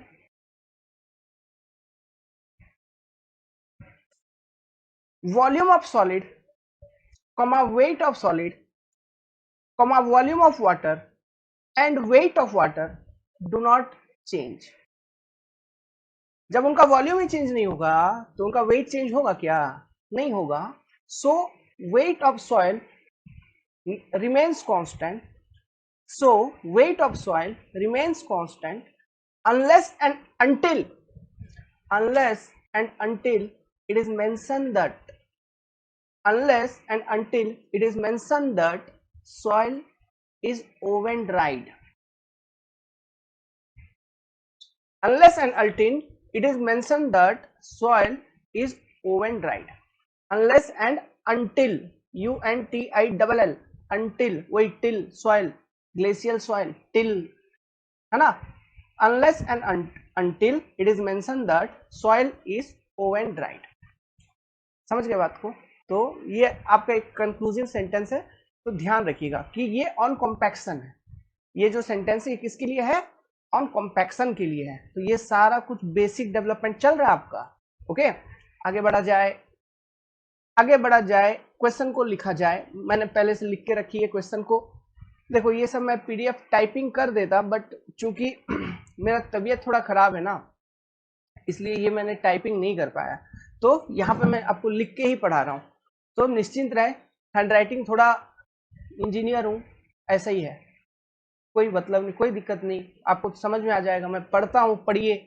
two soil, दो soil, two soil having following property are mixed together, दो सॉइल है जिनका कुछ प्रॉपर्टीज दिया गया आपको, उनको हम मिक्स कर दिए, find porosity of resultant soil mix. तो जो मिक्स करने के बाद एक जो सॉइल बनी है ना, उस मिक्स का पोरोसिटी क्या होगा ये बताना आपको। समझ रहे हो? जो फाइनल सॉइल बनी है दो सॉइल को मिलाने के बाद रिजल्टेंट सॉइल, उस रिजल्टेंट सॉइल का पोरोसिटी क्या होगा आपको ये बताना है। समझ गए? तो देखिए यहां पे जो सॉइल की सबसे पहले एक सॉइल आपका दिया गया है सॉइल ए, दूसरा सॉइल दिया गया है सॉइल बी। सॉइल ए का जो वॉल्यूम है ये है 1 मीटर क्यूब और इसकी जो वॉइड रेशियो है ये है 1। सॉइल बी का जो वॉल्यूम है ये भी है 1 मीटर क्यूब और इसकी जो वॉइड रेशियो है वो है 2। अब यहां पे एक चीज ध्यान रखने वाली बात है, जो रिजल्टेंट सॉइल बनी है उसकी वॉल्यूम क्या है, सेम 1 मीटर क्यूब का ही हम मिक्स कंसिडर करेंगे। जब 1 मीटर क्यूब पे यहाँ पे वॉल्यूम दोनों सॉइल का है तो हम भी जो मिक्स कंसिडर करेंगे वो भी 1 मीटर क्यूब वॉल्यूम का ही कंसिडर करेंगे। ऐसे क्वेश्चन में लिखा हुआ था ऑफ सेम वॉल्यूम। अगर नहीं भी लिखा रहे ना, और ऐसे केसेस में दो सॉइल आपको दिया गया हो जिसका वॉल्यूम सेम है और उनको मिक्स करने के बाद फिर कोई एनालिसिस करने के लिए बोल रहा है, जैसे यहाँ पे मिक्स करने के बाद पोरोसिटी निकालने के लिए बोल रहा है, तो जो वॉल्यूम था सॉइल का है ना, चाहे वो ए और बी दोनों सेम ही होगा, मिक्स किया आपने तो आपका जो रिजल्टेंट सॉइल है उसका उतना ही वॉल्यूम कंसिडर करना है, मतलब 1 मीटर क्यूब हमको कंसिडर करना है। समझ में आ रहा है? उस पर हम एनालिसिस करेंगे। ठीक है, वॉल्यूम सेम होना चाहिए। तो देखो भाई मैं सिंपली सॉइल कंडीशन ले लेता हूं। देखो यहाँ पे समझाने के लिए कोई बात ही नहीं है। एक सॉइल है ऐसा, ये सॉइल ए है मान लो, दूसरा सॉइल है एक, ठीक है, ये सॉइल बी है मान लो। फिर इन दोनों को मिक्स करके एक रिजल्टेंट सॉइल अपन ने बना देंगे, अपने को बना देनी है, और ये मान लीजिए रिजल्टेंट सॉइल है आर। अब इस रिजल्टेंट सॉइल का अपने को पोरोसिटी बतानी है। तो मान लीजिए सॉइल ए में जो सॉइल सॉलिड है वो है इतना, सॉइल बी में जो सॉइल सॉलिड है वो है इतना। ओके, तो this is your volume of soil solid in A, this is your volume of soil solid in B. और बाकी का क्या हो गया, बाकी का वॉल्यूम क्या होगा, बाकी का वॉल्यूम को मैं कहता हूं volume of void in A, और ये volume of void in B, volume of void in B. यही तो होता है total volume of soil, volume of soil solid plus volume of void. अब वो जो वॉल्यूम ऑफ वॉइड है उसमें कुछ भी हो सकता है, उसके बारे में क्वेश्चन में थोड़ी ना दिया गया है कि उसमें पानी है, क्या है, ड्राई है, कुछ भी हो सकता है। हो सकता है कि ये इसमें पानी भी हो, कुछ भी हो सकता है कि इतना, ये जो total overall volume of void है उसमें पानी भी हो सकता है, कोई बड़ी बात नहीं है ना, इसमें पानी भी हो सकता है। तो ये आपका दो सॉइल है और ये जो टोटल वॉल्यूम है इसका, इन सॉइल का, इसका भी 1 मीटर क्यूब का टोटल वॉल्यूम है और इस वाले सॉइल का भी 1 मीटर क्यूब का टोटल वॉल्यूम है। दोनों सॉइल को मिक्स करने के बाद एक रिजल्टेंट सॉइल बनाया, इसका भी वॉल्यूम आपका 1 मीटर क्यूब है। लेकिन मुझे ये बताओ, ये जो रिजल्टेंट सॉइल होगा मेरे भाई, वॉल्यूम तो टोटल 1 मीटर क्यूब है ही जिसपे हम एनालिसिस कर रहे हैं, लेकिन क्या इस रिजल्टेंट सॉइल के अंदर जो वॉल्यूम ऑफ सॉइल सॉलिड होगा वो कितना होगा? जवाब मुझे ये चाहिए। देखो स्टेटमेंट वही, volume of soil solid is always constant, वो कभी भी डिस्ट्रक्ट नहीं होगा, डिस्ट्रक्ट नहीं होगा। तो आपने जब दो सॉइल को मिक्स कर दिया तो सॉइल ए में जितना सॉइल सॉलिड था और सॉइल बी में जितना सॉइल सॉलिड था वो सभी तो एक ही वॉल्यूम में आ गए, एक ही सॉइल में आ गए। तो सिंपल सी बात है, ये जो रिजल्टेंट सॉइल होगी इसमें जो total volume of soil solid होगा, volume of soil solid R, ठीक है, VSR अगर मैं लिखूं, volume of soil solid in R, ये होगी volume of soil solid in A plus volume of soil solid in B, और बाकी इसका होगा वॉल्यूम ऑफ वॉइड। तो ये वॉल्यूम ऑफ वॉइड रिजल्टेंट। समझ में आ रहा बात? ठीक है, तो जो वॉल्यूम ऑफ सॉइल सॉलिड है वो डिस्ट्रक्ट नहीं होगा क्योंकि soil solid are incompressible in nature, यही तो हमने अभी कंसेप्ट हमने देखा था। तो जब हम मिक्स करेंगे ना तो रिजल्टेंट सॉइल में जो total volume of soil solid होगा वो होगा volume of soil solid A plus volume of soil solid B. समझ गए? और कुछ क्या होगा वो हमको मतलब नहीं है, लेकिन सॉइल सॉलिड जो होगा इन दोनों का सम होगा, वो जुड़ जाएंगे क्योंकि इसमें कुछ सॉइल सॉलिड है, इसमें कुछ सॉइल सॉलिड है। तो आप जब मिक्स कर रहे हो तो दोनों का सॉइल सॉलिड जुड़ गया ना, दोनों सॉइल मिल गया, तो दोनों का सॉइल सॉलिड एक ही सॉइल में आ गया, तो वॉल्यूम ऑफ सॉइल सॉलिड उसमें बढ़ गया। तो volume of soil solid in resultant equal to volume of soil solid in A plus volume of soil solid in B. समझ में आ गई ये बात? ठीक है, जब हम मिक्स कर रहे हैं तो ये चीजें हो रही हैं यहाँ पे। वॉल्यूम ऑफ मिक्स तीनों कंडीशन में same 1 metre cube 1 metre cube 1 metre cube. Clear है? तो यहां तक तो था आपका बेसिक। अब देखो जवाब क्या पूछा है सवाल के अंदर। सवाल के अंदर आपको जवाब पूछा है कि जो रिजल्टेंट सॉइल है इसका पोरोसिटी बताओ बबुआ। रिजल्टेंट सॉइल का आपको पोरोसिटी बतानी है। तो पोरोसिटी इक्वल टू क्या होता है, चलो देखा जाए आगे, अब एनालिसिस करते हैं।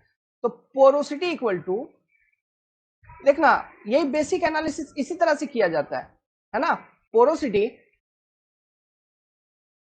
एकदम कॉन्सेप्ट को लगाते चलिए, जो जो आपने सीखा है बस उसी को अप्लाई करते चलो। Porosity equal to n equal to volume of void upon total volume of soil. तो यहां पर रिजल्टेंट सॉइल का बात कर रहा है तो मैं बोलूंगा volume of void in resultant soil VVR divided by volume of resultant soil VR। बस यही चीज तो है। अब देखिए जो वॉल्यूम ऑफ रिजल्टेंट सॉइल है वो क्या है, volume of soil solid in resultant soil VSR बोल दिया हमने इसको, plus volume of void in resultant soil, यही तो होगा total volume of resultant soil. Now volume of soil solid in resultant soil is volume of soil solid in A plus volume of soil solid in B plus, ये तो हो गया total volume of soil solid plus VVR। This will be your volume of resultant soil. और वो क्या है, हमको वो total volume of resultant soil हमको मालूम है, ये कितना है 1 मीटर क्यूब। तो 1 metre cube equal to VSA है ना, volume of soil solid in soil A plus volume of soil solid in soil B plus volume of void in R, मतलब रिजल्टेंट सॉइल। तो अब देखो हमको पोरोसिटी ऑफ रिजल्टेंट सॉइल बताने के लिए हमको volume of void in resultant soil कितना है ये हमको पता होना चाहिए। अब मैं जब इक्वेशन एनालिसिस किया उस रिजल्टेंट सॉइल पे तो मुझे मालूम चला कि volume of void of resultant soil को निकालने के लिए हमको volume of soil solid in A और volume of soil solid in B कितना था, ये अगर मुझे किसी तरह से मालूम हो गया तो मैं क्या करूंगा, इनको 1 से सब्ट्रैक्ट कर दूंगा, तो जो बचेगा वो क्या बचेगा, volume of void in resultant soil.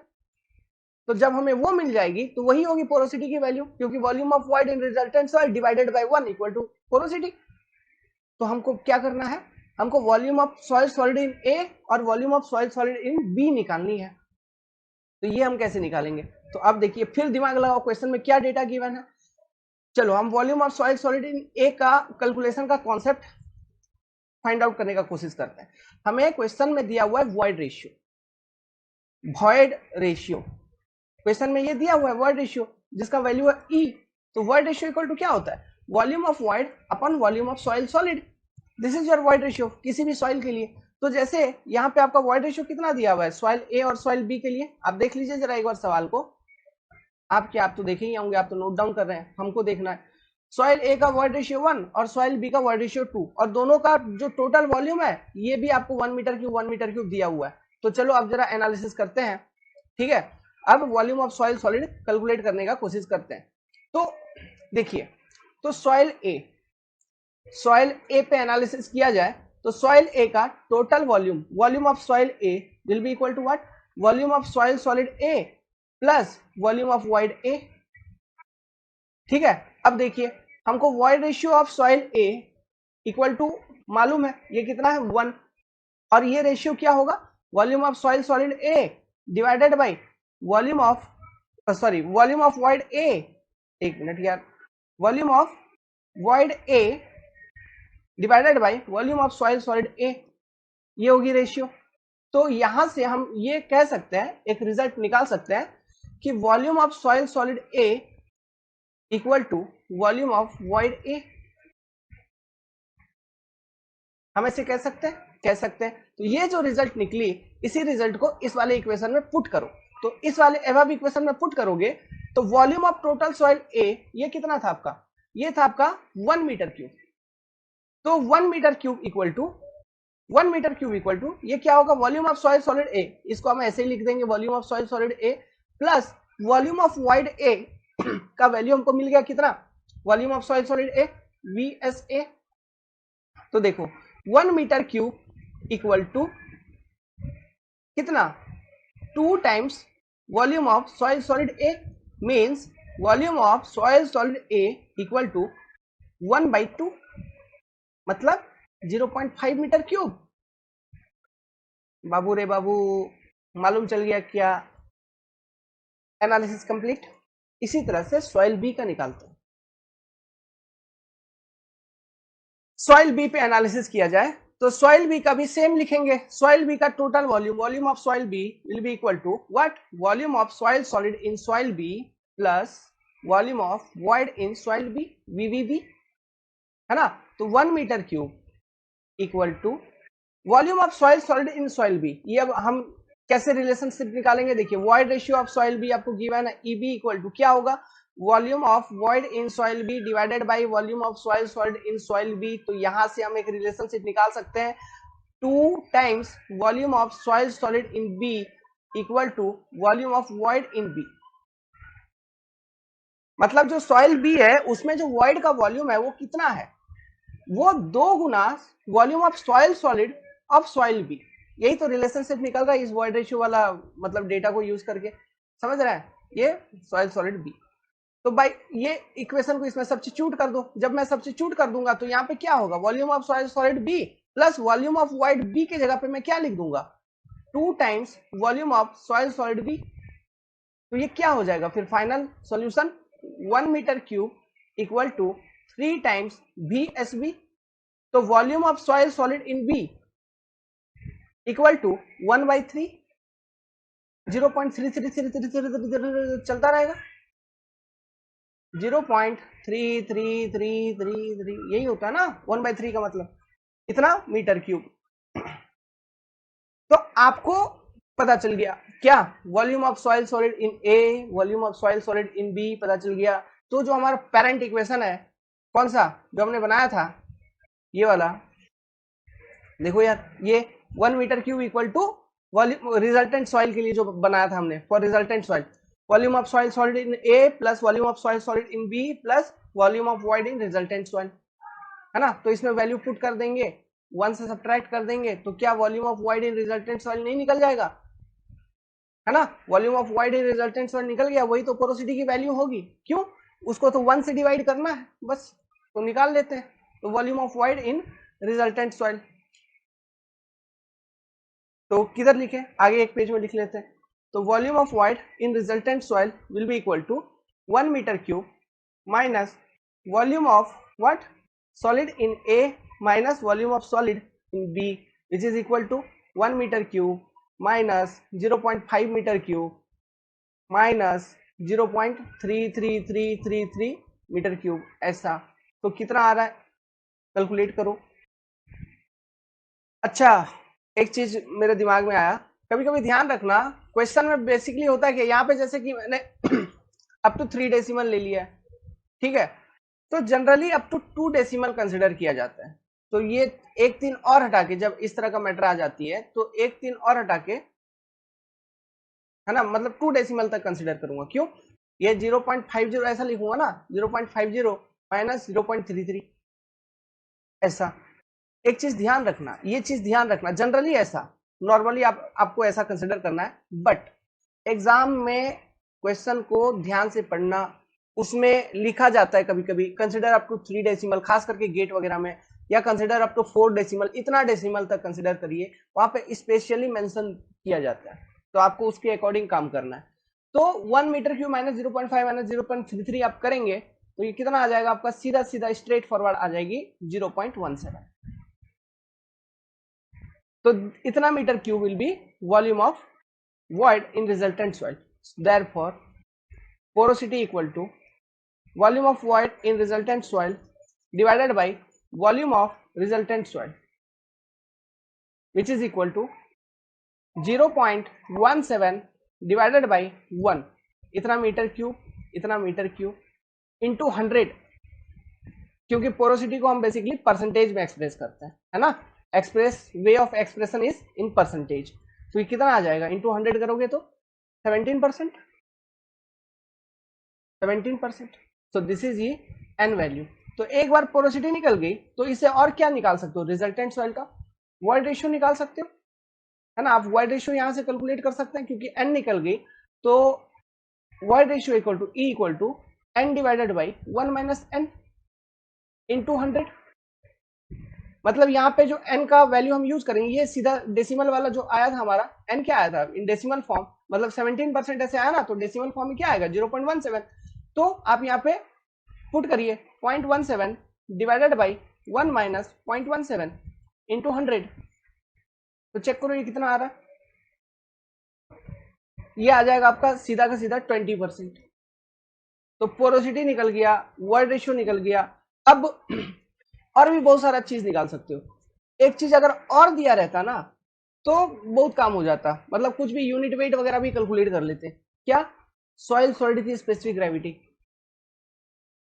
Void ratio निकाल लिए, और डिग्री ऑफ सैचुरेशन के बारे में अगर आइडिया दे देता आपको कि सैचुरेटेड है या पार्शियली सैचुरेटेड है, क्या है नहीं है, दो डेटा आपको चाहिए था, तो उसे यूनिट वेट निकल जाती, जो भी यूनिट वेट ये कहता। और वो दो डेटा क्या बच गया आपका, ट्रू स्पेसिफिक ग्रेविटी, है ना, specific gravity of soil salt, और डिग्री ऑफ सैचुरेशन की डेटा। ये अगर रहती तो आप यूनिट वेट वगैरह भी कैलकुलेट कर लेते। देखो जरा फॉर्मूला को, गामा डी गामा सेट जो फॉर्मूला लिखवाया था, G into S, G S plus S C into gamma W divided by 1 plus E लिखवाए थे हम। तो यहाँ पे एस इंटू ई है, तो जी एस और एस यही मालूम नहीं है इस पर्टिकुलर सॉइल का, बाकी हमको सब कुछ मालूम है, ई मालूम है।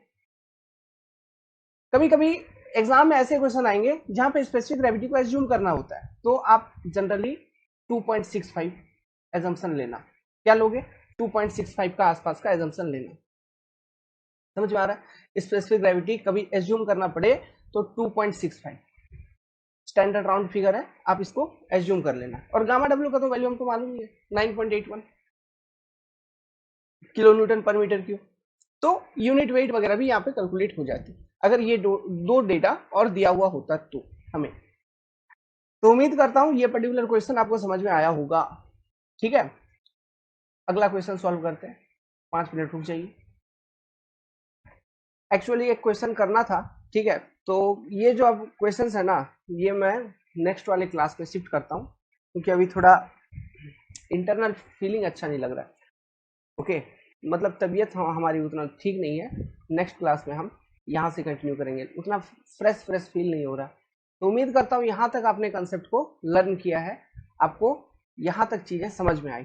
ठीक है, करेंगे और क्वेश्चन सॉल्विंग से चालू करेंगे। ठीक है, तो क्वेश्चन पढ़िए, two soil with following properties mix together, find water content of resultant soil. दो सॉइल है, सॉइल 1 सॉइल 2, यहाँ लिखा हुआ है देखिए, सॉइल 1 और ये सॉइल 2, इन दोनों को मिक्स कर देंगे, ये आपका रिजल्टेंट सॉइल सॉइल 3 बन रहा है। तो सॉइल 3 के केस में वाटर कंटेंट आपको फाइंड आउट करनी है, और जो कंडीशन गिवन है, weight of soil 1 is 1 kg, wait of soil 2 is 1 kg, water content of soil 1 WC1 100%, water content of soil 2 is 50%, है ना। और आपको फाइंड क्या करना है, water content of resultant soil, मतलब इसका वाटर कंटेंट क्या होगा, WC3 क्या होगा, आपको ये चीज बतानी है, ये चीज फाइंड आउट करनी है, वाटर कंटेंट ऑफ सॉइल 3। तो वाटर कंटेंट ऑफ सॉइल 3 क्या होगा, ये मान लो weight of solid solid in soil 1 है, this is weight of soil solid in soil 2, तो यहाँ पे वेट ऑफ सॉइल सॉलिड जो है WS3 है मान लीजिए। वाटर कंटेंट का फॉर्मूला क्या होता है, weight of water upon weight of soil solid, है ना। तो weight of water upon weight of soil solid, तो weight of water in 3 upon weight of soil solid WS3, यही चीज होगा वाटर कंटेंट W3, और कुछ होगा क्या, नहीं। तो हमको बेसिकली यहाँ वाटर कंटेंट निकालने के लिए हमको बताने क्या है, हमको फाइंड आउट क्या करनी होगी, प्लानिंग देखिए क्वेश्चन सॉल्विंग का, फाइंड आउट हमको करनी है बेसिकली ये दो चीजें, wait of water in soil 3 क्या होगा, और wait of soil solid in soil 3 क्या होगा, ये दो चीज हमको फाइंड आउट करना है। अब बताओ, देखो जब दो सॉइल को मिलाओगे, मिक्सअप करोगे, तो होगा क्या होगा वो बताने से पहले ये सोचिए, जो सॉइल का वेट होता है वो क्या होता है, weight of soil solid plus weight of water, weight of air उसमें ऐड होता है क्या, नहीं। एयर का कोई वेट नहीं है, नेग्लिजिबल, हम ये मान के चलते हैं। तो जब इन दोनों सॉइल को हम मिला देंगे तो जो हमारा रिजल्टेंट सॉइल होगा उसका जो वेट होगा, weight of soil 3 is equal to what, weight of soil 1 plus weight of soil 2 means 1 kg, which will be equal to nothing but 2 kg. Wait of soil 3, total weight of soil 3 आपको मालूम है वो क्या है, 2 kg। अब हमको क्या calculate करना है, हमको बस ये कैलकुलेट करना है कि weight of soil solid in soil 3 क्या होगा। अगर ये मैं निकाल लूंगा तो मैं क्या करूंगा, total weight W3 minus WS3 अगर कर दूं तो मुझे पता चल जाएगा wait of water in soil 3, WW3। तो ये रेशियो डिवाइड करके फिर मैं निकाल लूंगा ऐसा वाटर कंटेंट।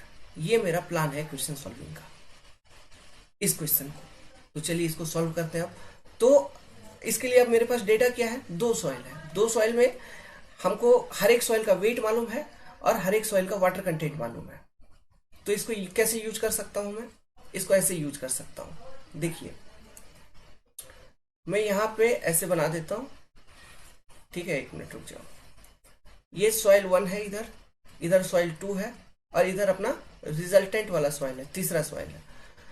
तो मैं लिख सकता हूं कि weight of soil 1 W1 will be equal to what, weight of water in 1 plus weight of soil solid in 1।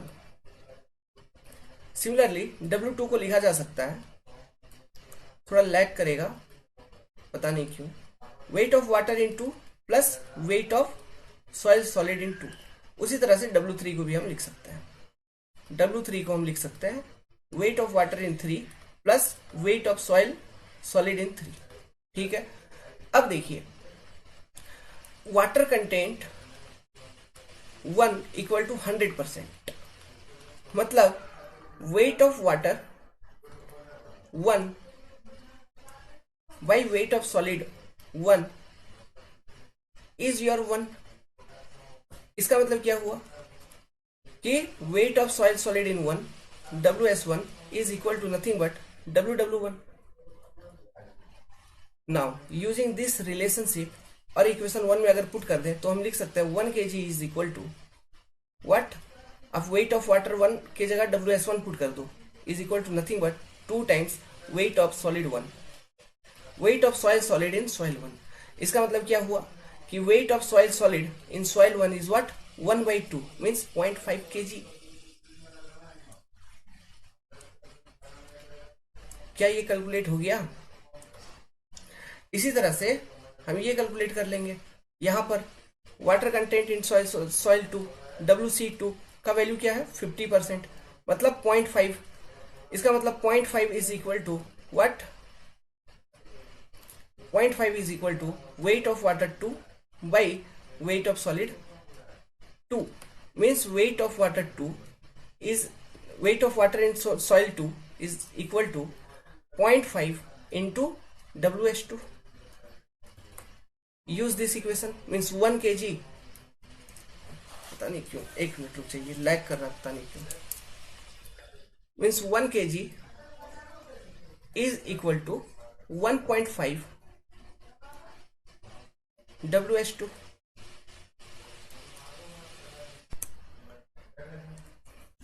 मतलब WH2 का वैल्यू क्या होगा 1/1.5 मीन्स 0.66 kg, 0.66 kg ये निकल गया आपका। तो अब यहां से आप ये निकाल सकते हो ना, wait of soil solid in 3 WS1 plus WH2। जब आप दोनों सॉइल को मिलाएंगे तो दोनों सॉइल में जितना जितना सॉइल सॉलिड था वो मिक्सअप होके वेट ऑफ सॉइल सॉलिड 3 बनेगा। सिंपल सी बात है, क्योंकि सॉइल सॉलिड तो डिस्ट्रॉय नहीं होते हैं, आर इनकम्प्रेसिबल इन नेचर, तो दोनों एडअप हो जाएंगे। तो ये एडअप होके आप ऐड करिए 0.5 प्लस 0.66, यू विल गेट 1.166 ऐसा इतना kg। तो रफली इसको मान लिया जाए 1.17 kg।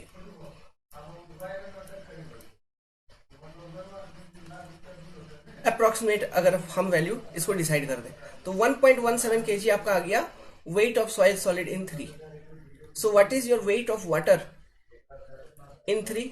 Is equal to weight of soil solid soil 3 2 kg, तो 2 माइनस 1.17, तो 2 माइनस 1.17 आप करेंगे तो ये आ जाएगा आपको कितना 0.83 kg, इतना आ जाएगा।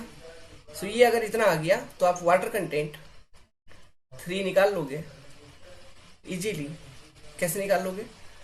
Wait of water 3 divided by weight of soil solid in 3 which is equal to 0.83, एक मिनट यार, 0.83 divided by 1.17 into 100, so it will be approximately equal to 71%। इस तरह से इस क्वेश्चन को सॉल्व किया जाता है। और ये पैटर्न का जो क्वेश्चन है आपको एग्जाम्स में बहुत देखने को मिलेगा, बहुत बार, काफी बार ये पैटर्न का क्वेश्चन एग्जाम में आ चुका है, अपीयर हो चुका है। ठीक है, सो बी अलर्ट।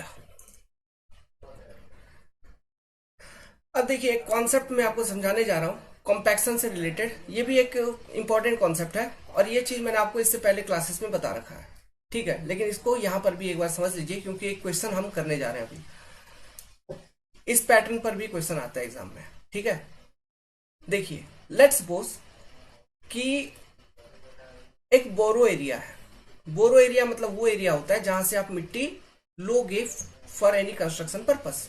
कंस्ट्रक्शन पर्पस कहने का मतलब कहीं रेलवे ट्रैक बन रही है, कहीं रेल रोड बन रही है, मतलब रोडवेज बन रही है ना, तो वहां पे मिट्टी लगती है फॉर्मेशन में, फिलिंग में।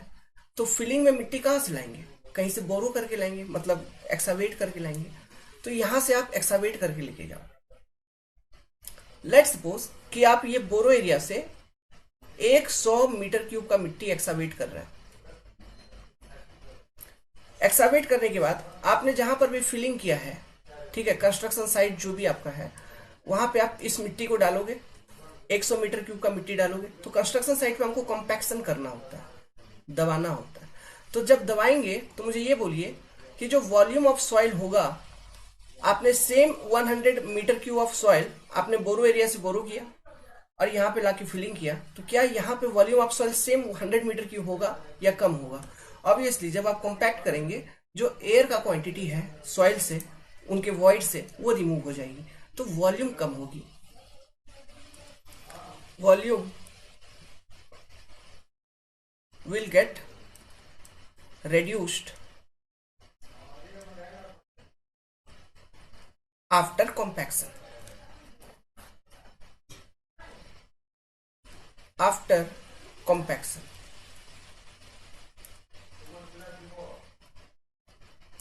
ठीक है, ये एकदम करेक्ट बात है। तो लेट्स सपोज वॉल्यूम रेड्यूस हो गई, कितना हो गई? वॉल्यूम रेड्यूस हो गई, ये हो गई 80 मीटर क्यूब। हो सकता है 20 मीटर क्यूब का वॉल्यूम कम हो गया। ये क्या कम हो रहा है? वॉल्यूम। मीटर क्यूब मतलब आप वॉल्यूम समझ रहे होंगे। ये वॉल्यूम था 1 और ये हो गया वॉल्यूम 2। लेकिन ये जो पूरा प्रोसेस हुआ कि आपने मिट्टी को लिया, किसी एक एरिया से एक्सावेट करके ट्रक में भरा, दूसरे साइट लोकेशन पे गए, वहां पे फिलिंग किया, फिर रोलर चलाया, कॉम्पैक्शन किया। इस पूरे प्रोसेस के दौरान एक चीज रहा कांस्टेंट, और वो कांस्टेंट क्या? वो कांस्टेंट ये था, देखिए, ये जो 100 मीटर क्यूब वॉल्यूम है सॉइल का, इसका जो वेट है,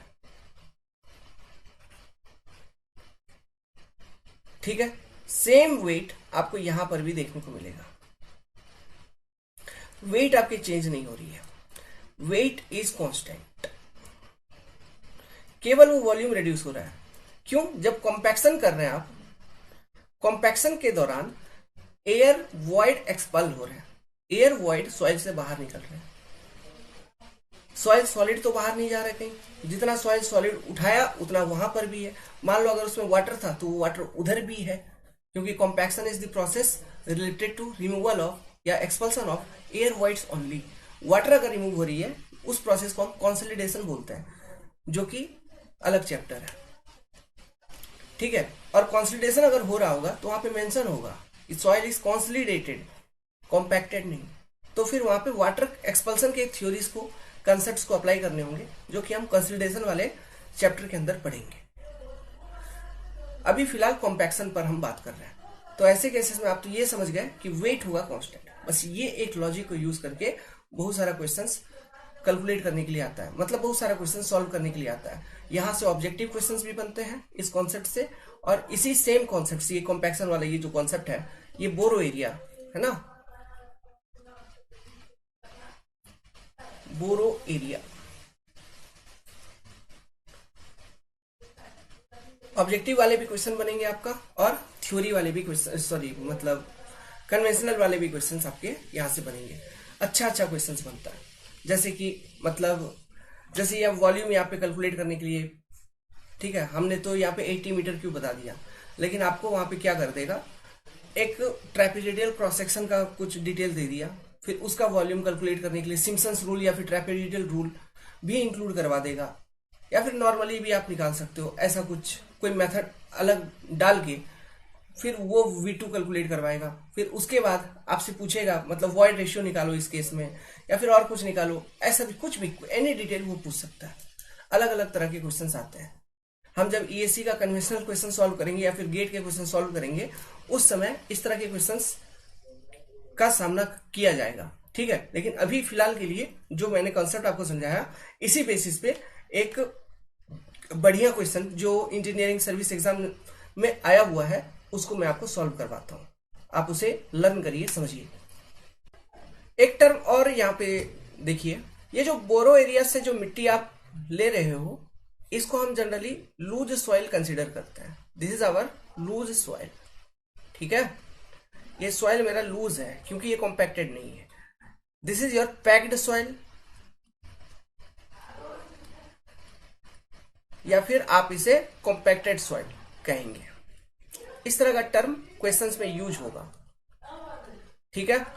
is it clear to you all? और एक चीज कहना चाहूंगा, अभी क्या है, घर में हूं, थोड़ा गेस्ट आए हुए हैं, तो अगर बैकग्राउंड नॉइस आ रही है तो आप उसे इग्नोर करिएगा। फैमिली है, घर आया हुआ हूं मैं। एक्चुअली क्या, मेरा एक्सीडेंट हो गया था।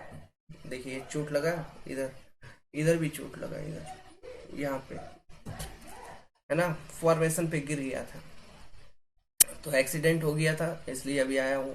पैर में भी चोट लगा है, लेकिन पढ़ा रहा हूँ। अभी 2 दिन से क्लास इसलिए नहीं लिया था क्योंकि सर वर में चोट लगा हुआ है। समझ रहे बात को? देखिए थोड़ा रेस्पेक्ट कीजिए, SSJE के लिए तैयारी कीजिए, आइए ज्वाइन कीजिए, download the concept decoder app. वहां पर आपको SSJE का complete class target batch 2023 available होगा। Definitely we are going to clear the SSC examinations. SSC clear करने का स्ट्रैटेजी कभी और बताऊंगा, अभी पढ़ाई पे फोकस करते हैं। सॉइल मैकेनिक्स क्वेश्चन पढ़ो। A fill having a volume of इतना 1.5 lakh meter cube is to be constructed of a void ratio of 0.8। एक फिल है जिसका वॉल्यूम है इतना, वो बनानी है हमको, जिसका वॉइड रेशियो होना चाहिए 0.8 का। This soil is required to be excavated from a pit. एक बोरो एरिया है, पिट है, जिसका वॉइड रेशियो है 1.4, वहां से एक्सावेट होगी। Estimate the volume of excavated soil. तो ये एस्टिमेशन करो कि कितना सॉइल में एक्सावेट करो। समझ गए क्वेश्चन? नहीं समझे? अब सिनेरियो समझा रहा हूं, समझिए। ये कोई एक बोरो एरिया है बाबू, यहां से सॉइल को एक्सावेट किए और एक कुछ बनाना है आपको, वो आप बना रहे हो, और इसका जो वॉल्यूम है, ये क्वेश्चन आपको गिवन है, इसका वॉल्यूम आपका 1.5 लाख, ठीक है। अब इसका जो वॉइड रेशियो है E, it is your 0.8। Now ये आपका बोरो एरिया है, this is your borrow area. Borrow area, यहां से आपने सॉइल को एक्सावेट किया और इधर लाके कंस्ट्रक्शन कर लिया इस तरीके से। आपसे क्वेश्चन में ये पूछा है, ये मान लो V2 है, आपसे क्वेश्चन में ये मान लो E2 है, आपसे क्वेश्चन में ये पूछा है कि अगर इसका void ratio E1 is what 1.4, तो मुझे ये बताइए कि मैं कितना वॉल्यूम ऑफ सॉइल V1 यहां से एक्सावेट करके लेके जाऊं वो कंस्ट्रक्शन करने के लिए, यही पूछा है। तो चलो भाई वॉल्यूम निकालना है, तो ठीक है। तो volume of soil 1 will be equal to what? Simply volume of soil solid 1 ये प्लस वॉल्यूम ऑफ void 1, और कुछ होगा क्या? नहीं होगा। ठीक है, जब ये सीन है तो मैं ऐसे कर सकता हूं void रेशियो 1 इक्वल टू क्या होता है? Volume of void 1 over volume of soil solid 1। ऐसा तो मैं ऐसे लिख सकता हूं कि E1 into VS1 is equal to VV1 लिख सकता है। अब ये रिलेशनशिप को मैं यूज कर लूंगा ऊपर वाले इक्वेशन में, मतलब मैं ऐसा लिख सकता हूं यहां पर फिर V1 is equal to what? 1.4 plus 1 means 2.4 times VS1। इसका मतलब क्या है कि मेरे को VS1 निकालना है। अगर मैं VS1 निकाल लूं तो मैं V1 बता सकता हूं। अब यहां पे जो क्वेश्चन में सीन था ये था कॉम्पैक्शन का सीन। जब ये कॉम्पैक्शन किया गया है, ठीक है, क्यों ये हम कैसे देख पा रहे हैं? देखिए ये हम सिंपली यहां से void रेशियो का वैल्यू से देख पा रहे हैं। E1 का वैल्यू है 1.4, E2 का वैल्यू है 0.8, मतलब void रेशियो कम हुआ है, मतलब volume of void with respect to volume of solid कम हुआ है। It means what? कि डेंसनेस बढ़ी है। क्यों? वॉल्यूम ऑफ सॉलिड होगा कांस्टेंट, क्योंकि वेट ऑफ सॉइल होगा कांस्टेंट। अब उसमें वाटर वगैरह भी होगा तो मान लीजिए वो चीजें हैं कांस्टेंट। जो भी चीज का एक्सपल्सन हुआ है वो रिमूव हुआ है एयर, है ना। अब यहाँ पे वाटर का कोई सीन दिया नहीं है कि वो सैचुरेटेड सॉइल था, ऐसा सॉइल था, वैसा सॉइल है, तो हम उसको भी इग्नोर करते हैं कि चलो भाई कुछ नहीं है, वो एक बल्क सॉइल है, उसमें कोई वाटर नहीं है, ऐसे सूखा हुआ है, क्योंकि उसके बारे में कुछ कंडीशंस नहीं गिवन है। समझ रहे हो बात को? तो ज्यादा कंफ्यूजन उसके बारे में सोचने का है ही नहीं। जो चीज नहीं दिया है उसके बारे में सोचना ही नहीं है। क्लियर है? समझ रहा है? यहाँ पे कंफ्यूजन आ सकता है आपको, तो उसके बारे में सोचना ही नहीं है क्योंकि वो दिया ही नहीं है।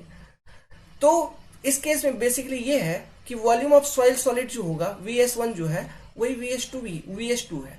मतलब इस यहाँ पर VS2 मान लो, जो वॉल्यूम ऑफ सॉइल सॉलिड होगा वो VS1 के बराबर होगा, क्योंकि weight of soil is constant.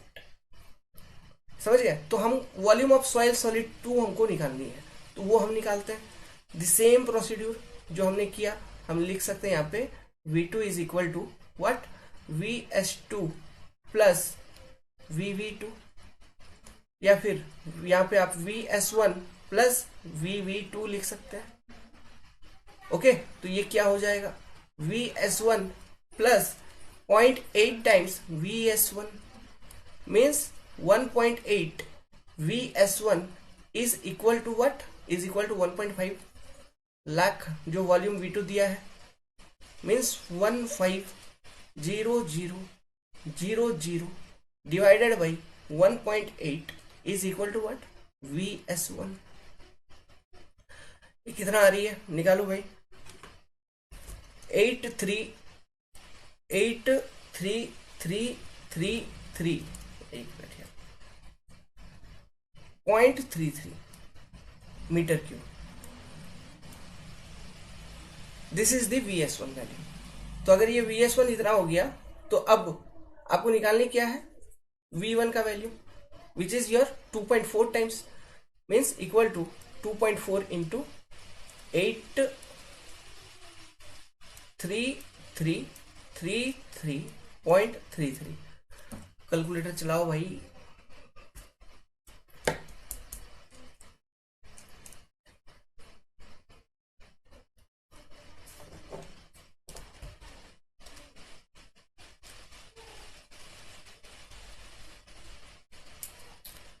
दो लाख आ गया ये, ठीक है। 19999.992 मीटर क्यूब, इतना। तो इतना सॉइल आपको एक्सावेट करना होगा इस कंडीशन में फिलिंग करने के लिए।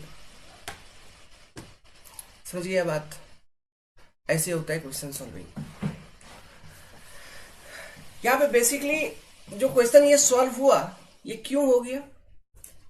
कॉम्पैक्शन था तो weight remains constant, weight is constant. पानी के बारे में कुछ बताया नहीं था क्वेश्चन में, और इस तरह के क्वेश्चन में पानी होता नहीं है, तो वाटर को नेग्लेक्ट करते हुए तो weight of soil is nothing but weight due to volume of soil solid. Means volume of soil solid जो आपको बोरो एरिया से आप एक्सावेट कर रहे हो is equal to volume of soil solid after compacting that particular volume of soil. This was the logic what we have connected in solving this.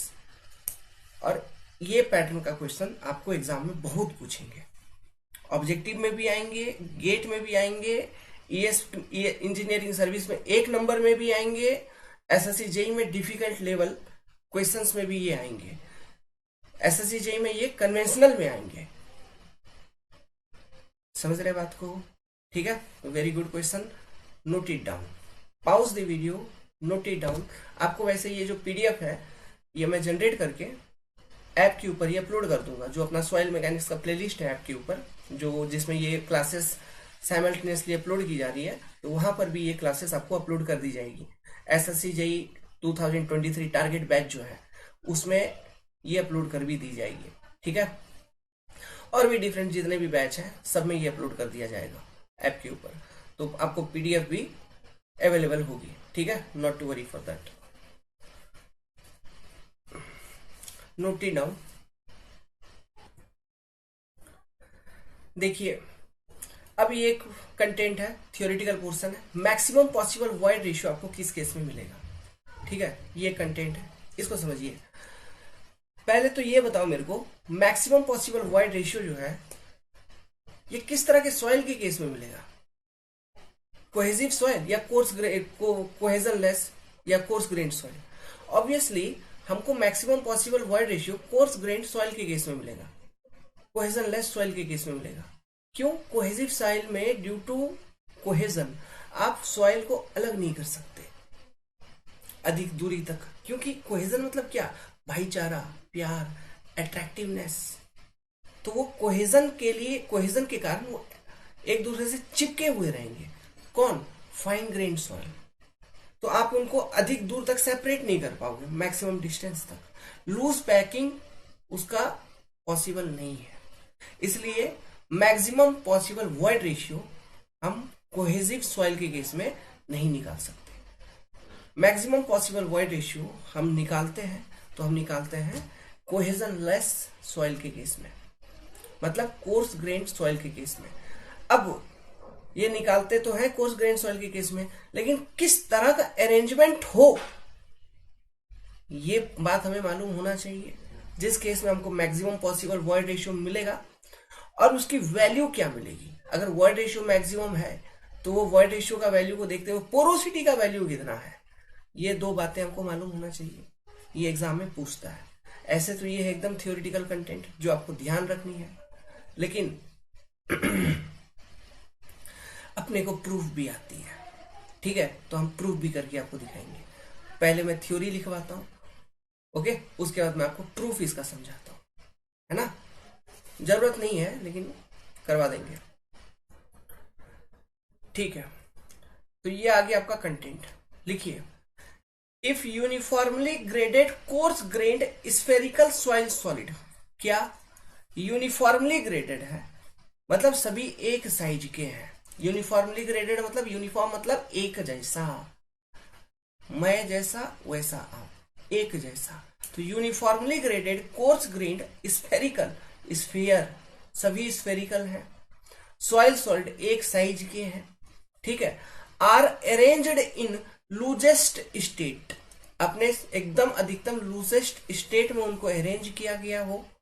Then maximum possible void ratio is, जो मिलता है 91% मिलता है, and corresponding maximum possible porosity जो मिलता है आपको 47% मिलता है।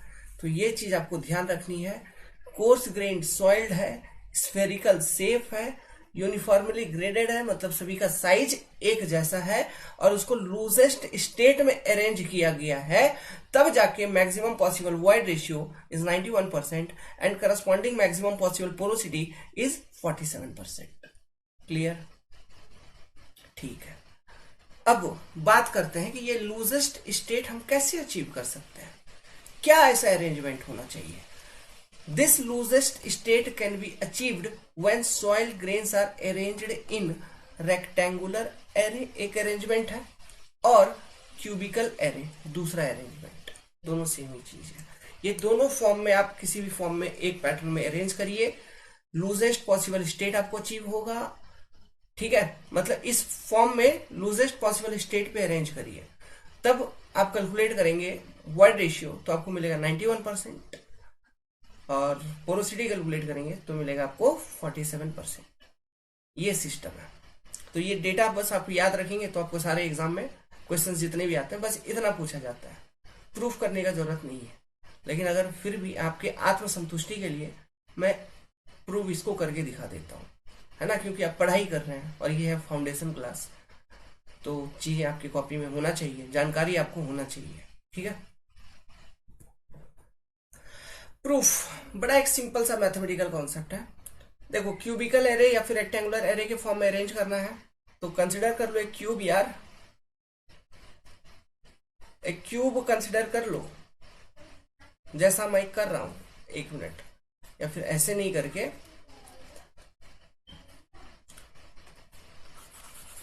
रुक जाओ रुक जाओ रुक जाओ, उस तरह से भी कर सकते हैं लेकिन उससे बेटर है ऐसा कर लिया जाए। ठीक है, ये ज्यादा विजुअलाइज होगा आपको। ये क्यूब है मान के चलो, ठीक है, क्या है, क्यूब है। इस तरह से तो ज्यादा आपको विजुअलाइज होगा, हो रहा है। और थोड़ा विजुअलाइजेशन ज्यादा बढ़ाने के लिए ऐसे कर लो यार, सेट। अब समझ में आ रहा है कि क्यूब है, क्यूब का तीनों डायमेंशन इक्वल होता है, एल, ये भी एल और ये भी एल, एक्स वाई जेड तीन डायरेक्शन, है ना, along the length X Y और विड्थ के अलोंग जेड, ये हो गया direction. This is your X axis, this is your Y axis, this is your Z axis. मतलब ये जेड एक्सिस के अलोंग है, ये एक्स एक्सिस के अलोंग है और ये वाई एक्सिस के अलोंग है। अब कोई कंफ्यूजन नहीं, तो ये एक क्यूबिकल एरे इसको बोल सकते हैं या रेक्टेंगुलर एरे, दोनों में से कोई एक है ये। अब इसमें हमको क्या करना है, सॉइल सॉलिड को अरेंज करना है। तो इसका टोटल वॉल्यूम कितना होगा, इस क्यूबिकल एरे का टोटल वॉल्यूम, इसका टोटल वॉल्यूम लेंथ का क्यूब एल क्यूब, इसका टोटल वॉल्यूम। इसमें आप सॉइल सॉलिड को अरेंज करिए, मतलब एक एक करके सॉइल सॉलिड रखिए, और हर एक सॉइल सॉलिड का जो साइज है वो क्या, एक जैसा, मतलब यूनिफॉर्म सॉइल सॉलिड पूरे में भरा हुआ है, यही चीज है। तो मैं पूरे में एक जैसा सॉइल सॉलिड इसमें भर देता हूं, समझ रहे हो ना, सॉइल सॉलिड को भर दिया, अरेंज कर दिया पूरे क्यूब में। ये सॉइल सॉलिड भरा रहा है, देखिए, और सभी का साइज एक जैसा है, मतलब सभी का साइज है डी, है ना, या छोटे बड़े हो जा रहे हैं क्योंकि मैं इंसान हूं, कंप्यूटर नहीं, है ना, सभी एक ही साइज के हैं। आपको ये मान के चलना है कि सभी एक ही साइज के हैं, समझ रहे हो। ये करने में बहुत टाइम लगेगा, मैं वीडियो पॉज करके करता हूं फिर दिखाता हूं। हाँ, ऐसा भरना था, भर दिया मैंने, आप भी भर लो भाई। ठीक है, उम्मीद करता हूं मैं जब तक भरा हूं तब तक मैं तुम भी भर लिए होगे, नहीं तो अब भरो वीडियो पॉज करके, ऐसा भर लो। ठीक है, तो ये क्यूबिकल एरे या रेक्टेंगुलर एरे अरेंजमेंट है मान लीजिए, है ना। अब देखो इसका टोटल वॉल्यूम कितना है इस क्यूबिकल एरे का, एल क्यूब। अब ये देखिए, जो एक सॉइल सॉलिड, अगर एक सॉइल सॉलिड को मैं कंसिडर करूं तो इसका डायमीटर लेट सपोज मैं ले लेता हूं डी, और इसका शेप है स्फेरिकल, स्फेरिकल, है ना। तो ये एक सॉइल सॉलिड का वॉल्यूम कितना होगा, π/6 डी का cube, volume of one single soil solid, है ना, वॉल्यूम ऑफ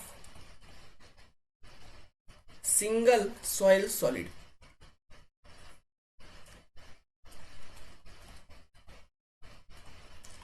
कितना होगा। ठीक है, चलो अब एक दूसरा कॉन्सेप्ट देखो। जैसे यहां पे देखो, यहां पे कोई एक पर्टिकुलर डायरेक्शन, या फिर एक्स के लॉन्ग, या फिर वाई के लॉन्ग, या फिर जेड के लॉन्ग, कोई एक पर्टिकुलर डायरेक्शन में देखो।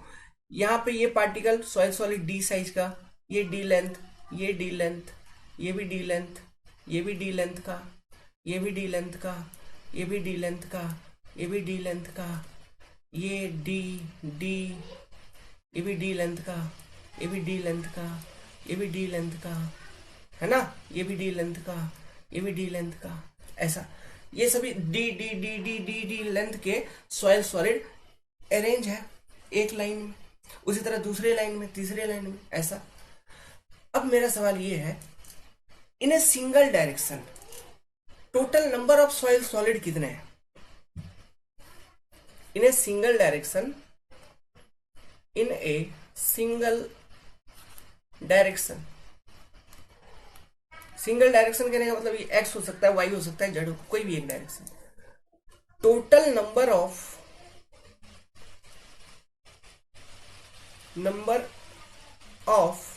सॉइल सॉलिड कितना।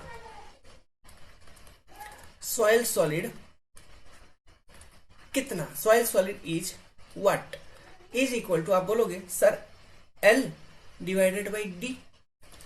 एक सिंगल डायरेक्शन में टोटल इतना नंबर, ये गिनती बता रहा हूं, सॉइल सॉलिड का क्या बता रहा हूं, गिनती बता रहा हूं एक डायरेक्शन में। सो आप बोलोगे कि in all 3 direction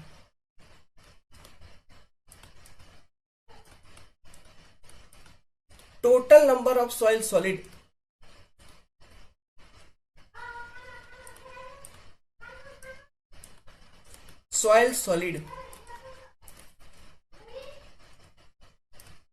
is L by D एक डायरेक्शन का, इंटू L बाई डी दूसरे डायरेक्शन का, इंटू L बाई डी तीसरे डायरेक्शन का, मतलब L cube by D cube.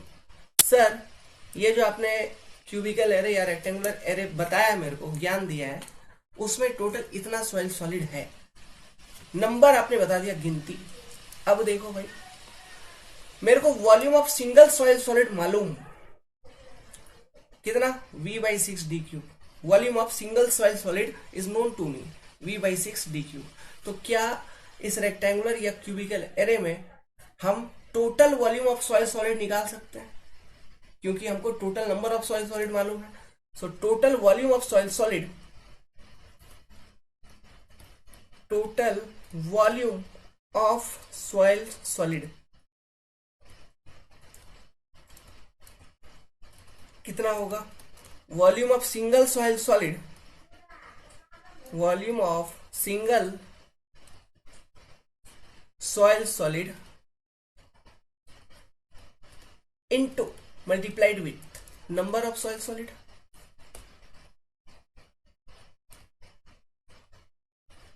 यही होगा ना, नंबर ऑफ सॉइल सॉलिड। तो देख लो, तो V बाई 6 का D cube into L cube by D cube, तो ये डी क्यूब उधर खत्म, तो बचा क्या, V L cube by 6। So this is what, this is total volume of soil solid, implies that VST लिख देता हूँ, VS total volume of soil solid total। now अगर ये VST हो गया, तो मैं आपसे पूछ रहा हूँ अब second question, what is your the total volume of that cubical array, L cube, उसका टोटल वॉल्यूम तो L क्यूब है। अब तो उसमें L क्यूब में से V, मतलब वॉल्यूम ऑफ सॉइल सॉलिड कितना, V L क्यूब बाई 6, तो वॉल्यूम ऑफ वॉइड कितना बचेगा, volume of void will be total volume V minus volume of soil solid total, means L cube minus what, L cube minus कितना था, एक minute यार, वही मैं सोच रहा था, ये V कैसी, ये तो पाई है ना बाबू, है ना, ये पाई L क्यूब बाई 6 है ना, ये पाई बाई 6 है माय डियर, पाई बाई 6 है, V नहीं, ये पाई है ना, ये होगा आपका पाई है। ओके, वो क्या था, पाई बाई 6 डी क्यूब था ना, तो डी क्यूब कटेगा तो क्या बचेगा, पाई L क्यूब बाई 6। वही मैं सोच रहा था, V कैसे सब्ट्रैक्ट करेंगे, है ना। तो ये π/6 L3, this is your volume of void, इतना। अब पहला question, porosity. Sir volume of void upon porosity क्या होता है, total volume of soil, L3 minus π/6 L3 by L3। Solve करते हैं तो ये रेशियो सर कैलकुलेट होके आ जाता है 0.476, मतलब पोरोसिटी n इक्वल टू 0.476 आ गया, मतलब सर इट इज 47.6, परसेंटेज में बोल दूंगा सर ऐसा, ठीक है। सेकेंड, वॉइड रेशियो हो रहा है E, sir volume of void upon volume of solid sir. अच्छा बाबू, L3 माइनस π/6 L3 कीजिए सर, डिवाइडेड बाई π/6 L3 कर दीजिए सर। ठीक है बाबू, तुम जैसा बोल रहे हो वैसा करते हैं, मतलब 0.476 डिवाइडेड बाई 1 माइनस π/6।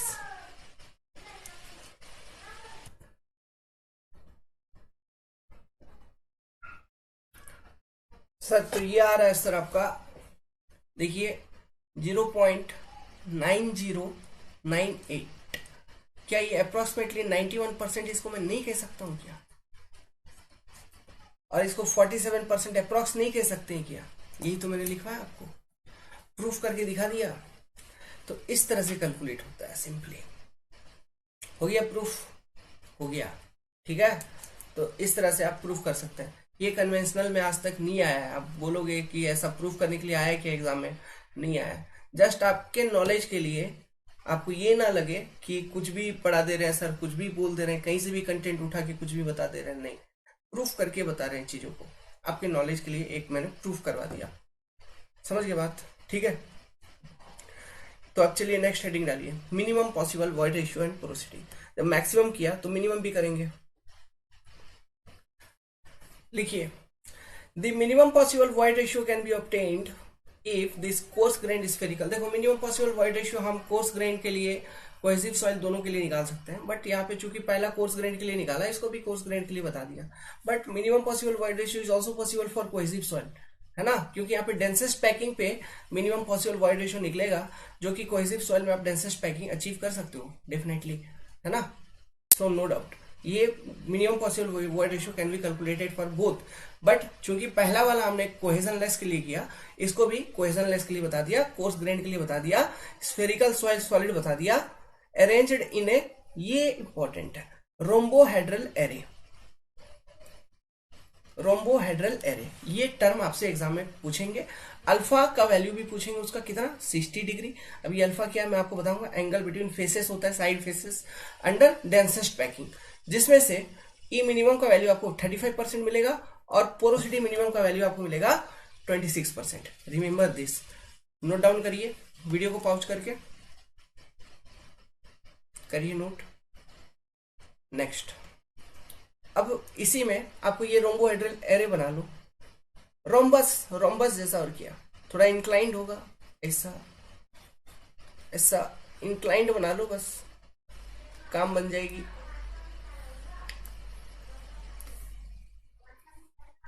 ऐसा रोम्बोहेड्रल एरे, ये है अल्फा इक्वल टू 60 डिग्री, समझ गए। तो under densest packing in A rhombohedral array, मतलब यहाँ पे सॉइल सॉलिड्स होंगे, जैसा पहला हमने पैकिंग करवाया था, सेम यहाँ पर भी होगा ऐसा, है ना। आप डेंसेस्ट पैकिंग कर रहे हो यहाँ पे, तो ये भी आप बना लो चारों बगल, सॉइल सॉलिड यहाँ पे दिखा दो ऐसा, डेंसेस्ट पैकिंग करवा के। ये भी क्यूब जैसा ही है, कोई ये अलग नहीं है, डायग्राम यही होगा दोनों का, ठीक है। ये बस ये जो फेसेस है ना, उसको बस इंक्लाइंड रखिए। रोम्बस कैसा होता है, तो ये हो गया आपका रोम्बोहेड्रल एरे। ज्यादा कंफ्यूजन होने की जरूरत नहीं है, गूगल कर लो इमेज, यही सेम इमेज मिलेगा। ठीक है, तो इस तरह से सॉइल सॉलिड को भी दिखा दीजिए। उतना क्या बनाओ यार, इधर भी दिखा दो, सब जगह दिखा दो, है ना। डेंसेस्ट पैकिंग एकदम क्लोज क्लोज बना के दिखा दो। So this is your rhombohedral array.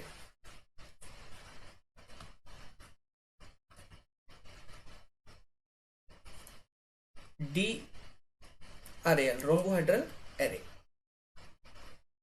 Densest packing.